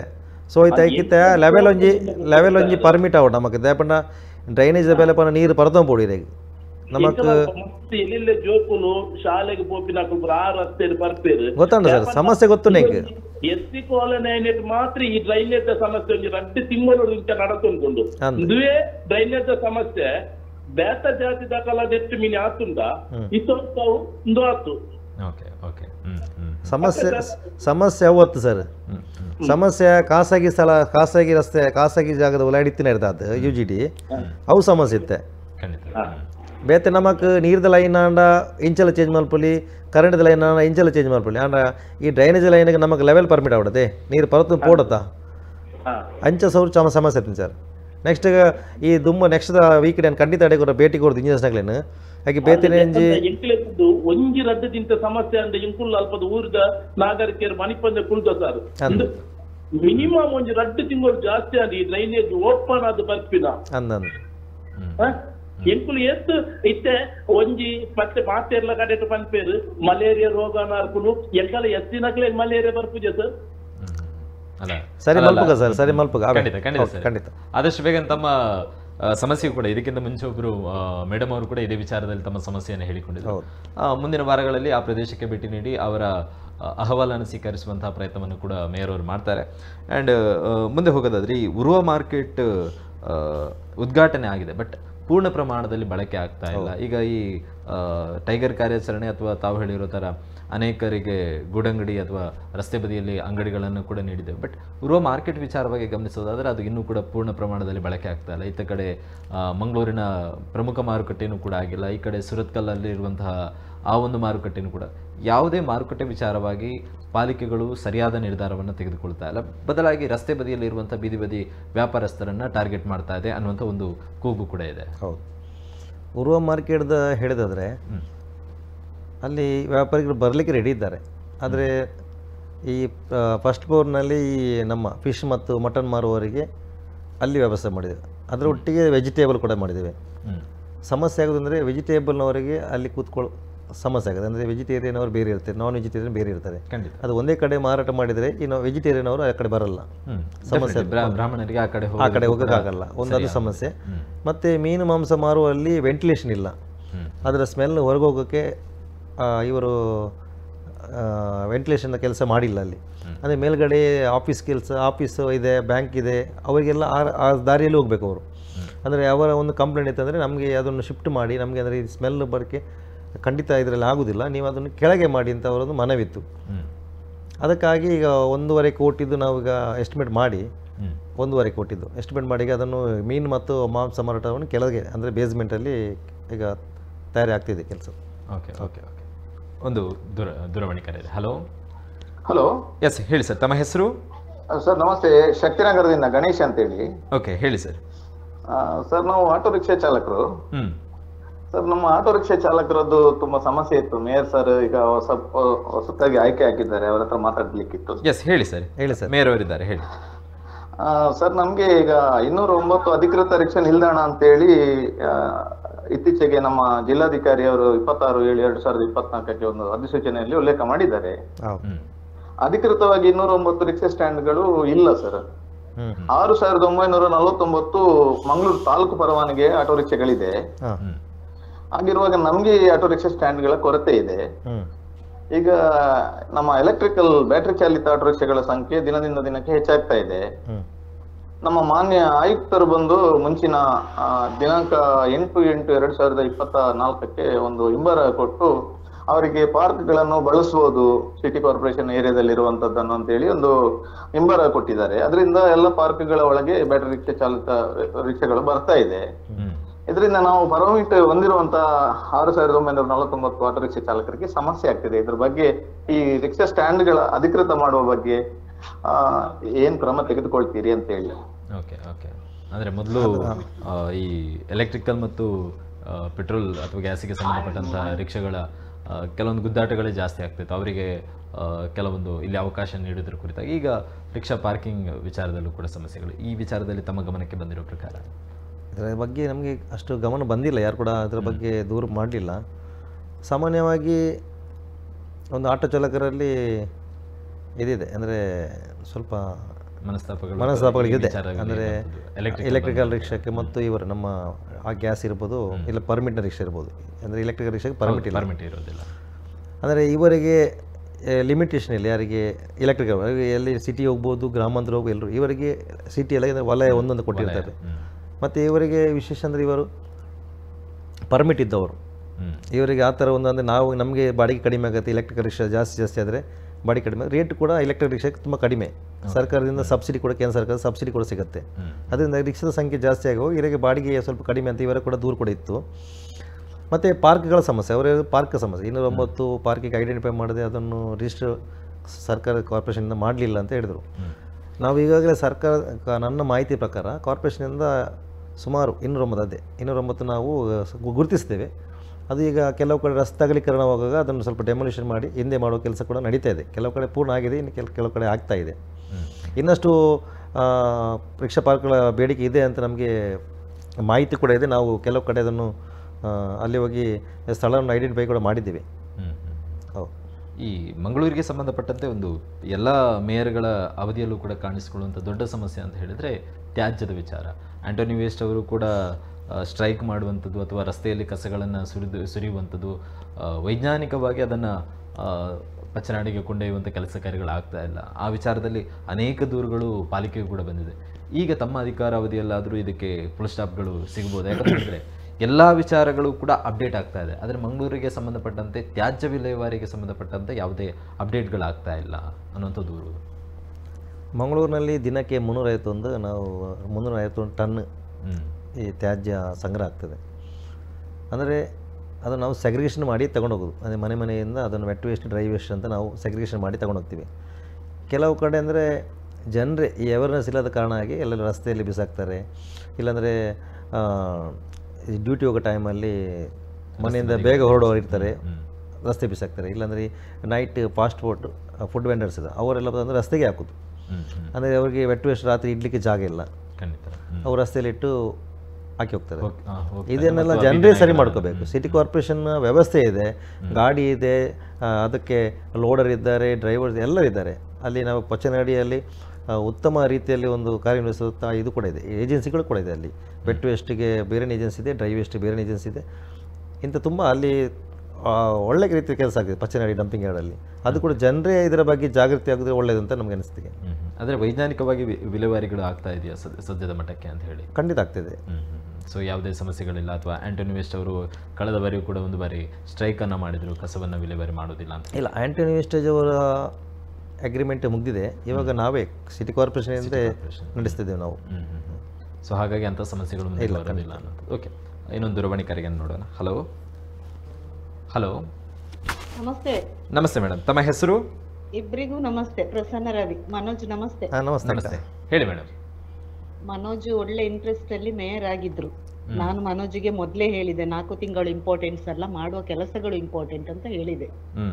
ಆದ್ರೆ ಬೀದಿ ಬದಿ ವ್ಯಾಪಾರಸ್ಥರದ್ದು ವಿಷಯ ಹೇಳುವಾಗ ನನ್ಗೆ ನೋವಾಯ್ತು. ಯಾಕೆಂದ್ರೆ ಅಲ್ಲಿ ಒಂದು ಝೋನ್ ಓಪನ್ ಆಗಿದೆ, ಎಲ್ಲಿ ಸ್ಟೇಟ್ ಬ್ಯಾಂಕ್ ಅಲ್ಲಿ ಆಲ್ರೆಡಿ ಎಲ್ಲಾ ಫಿನಿಶ್ ಆಗಿ ನಾವು ಬೆನ್ನು ಬಿದ್ದು ಕೆಲಸ ಮಾಡುವಾಗ ನಮ್ಮ ಮನೋಜ್ ಒಂದು ಬುಧವಾರ ಉದ್ಘಾಟನೆ ಅಂತ ಮಾಡುವಾಗ ಅಲ್ಲಿ ಕಮಿಷನರು ಉಸ್ತುವಾರಿ ಸಚಿವರು ಬೇಕು ಅಂತ ಹೇಳ್ತಾ ಇದ್ದಾರೆ. ಆದ್ರೆ ಈಗ ನಮ್ಮ ಮನೋಜ್ ನನ್ನ ಫೋನ್ ತೆಗಿತಾ ಇಲ್ಲ, ಯಾಕೆ ಗೊತ್ತಿಲ್ಲ. ಯಾಕಂದ್ರೆ ನಾನ್ ಹೇಳುದು ನೀರಿದು ವ್ಯವಸ್ಥೆ ಸಹ ಮೊನ್ನೆ ಹೋಗಿ ನಾನೇ ನಿಲ್ಲಿಸಿ ಈಗ ಹೊಸ ಚಿನ್ಮಯಿ ಅನ್ನು ನಿಲ್ಲಿಸಿ ಮಾಡಿದ. ಆದ್ರೆ ಕಮಿಷನರಿಗೆ ಉಸ್ತುವಾರಿ ಸಚಿವರು ಬೇಕು ಅಂತ. ಆದ್ರೆ ನಾನು ಮನೋಜ್ಗೆ ಇಲ್ಲಿ ಹೇಳುದು, ಮನೋಜ್ಗೆ ಇದು ನಲ್ಮ ಯೋಜನೆಯಿಂದ ಬಂದ ಯೋಜನೆ, ಅದು ಕೇಂದ್ರದ ಯೋಜನೆ.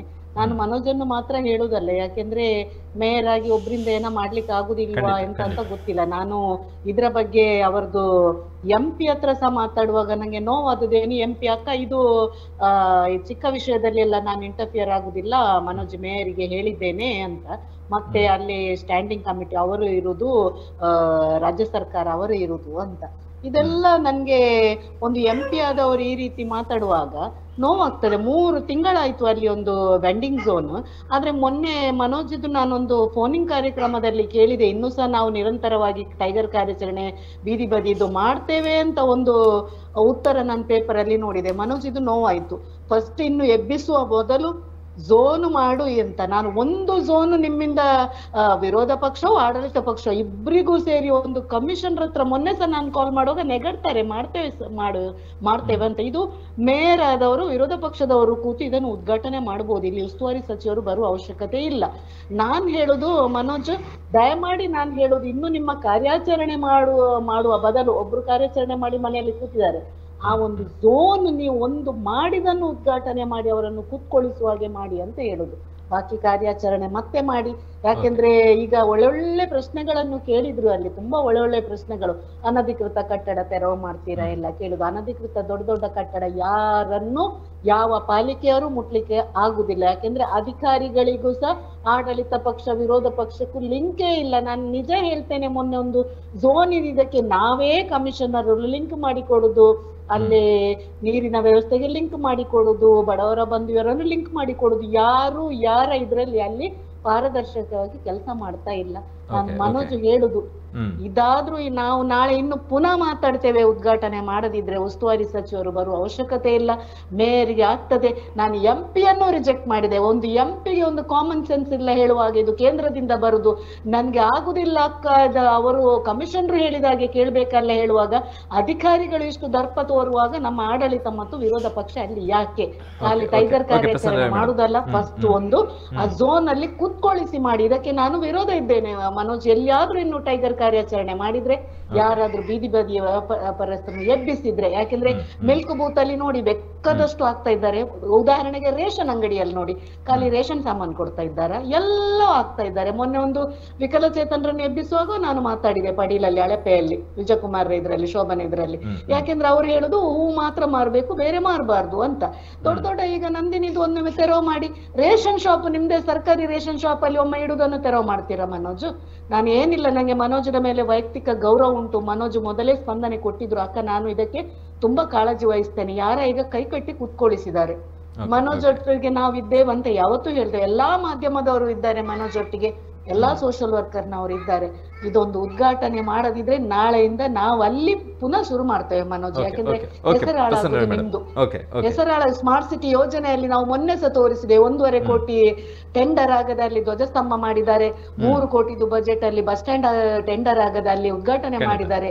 ಮೊದಲಿನ ಮೇಯರ್ ಮಾಡಿದ ತಪ್ಪುಗಳನ್ನು ನೀವು ಪುನಃ ಅನುಕರಣೆ ಮಾಡಬೇಡಿ. ನಿಮ್ಮ 4 ತಿಂಗಳಲ್ಲಿ ಒಳ್ಳೆ ಕೆಲಸ, ನಾನು ದೊಡ್ಡ ಕೆಲಸ ನೀವು ಮಾಡ್ಲಿಕ್ಕೆ ಆಗ್ತದಂತ ನಾನು ಹೇಳುದಿಲ್ಲ. ಇಂತ ಎಲ್ಲ ವಿಷಯ ಇದು ನಾನು ಕೇಳುದು ಖಾಲಿ ಒಂದು ಉದ್ಘಾಟನೆ ಮಾಡಿ ಕೂತ್ಕೊಳ್ಳಿಸಿ ಅಂತ ಕೇಳುದು, ಬೇರೆ ಏನು ಕೇಳುದಿಲ್ಲ. ನಾಳೆ ಒಂದು ಗಡು, ನಾನು ಮೊನ್ನೆ ಮನೋಜ ಹೇಳಿದ್ದು ಬುಧವಾರ ಅಂತ, ಮತ್ತೆ ಎಲ್ಲೆಲ್ಲಿ ಹೋಯ್ತು. ನಾವು ನಾಳೆ ಒಂದು ಕಾಯ್ತೇವೆ, ಮತ್ತೆ ನಮ್ಮ ಹೋರಾಟ ಬೇರೆ. ಮುಂದಿನ ವಾರ ಖಂಡಿತ ಮಾಡ್ತೇವೆ. Thank you Prasanna madam.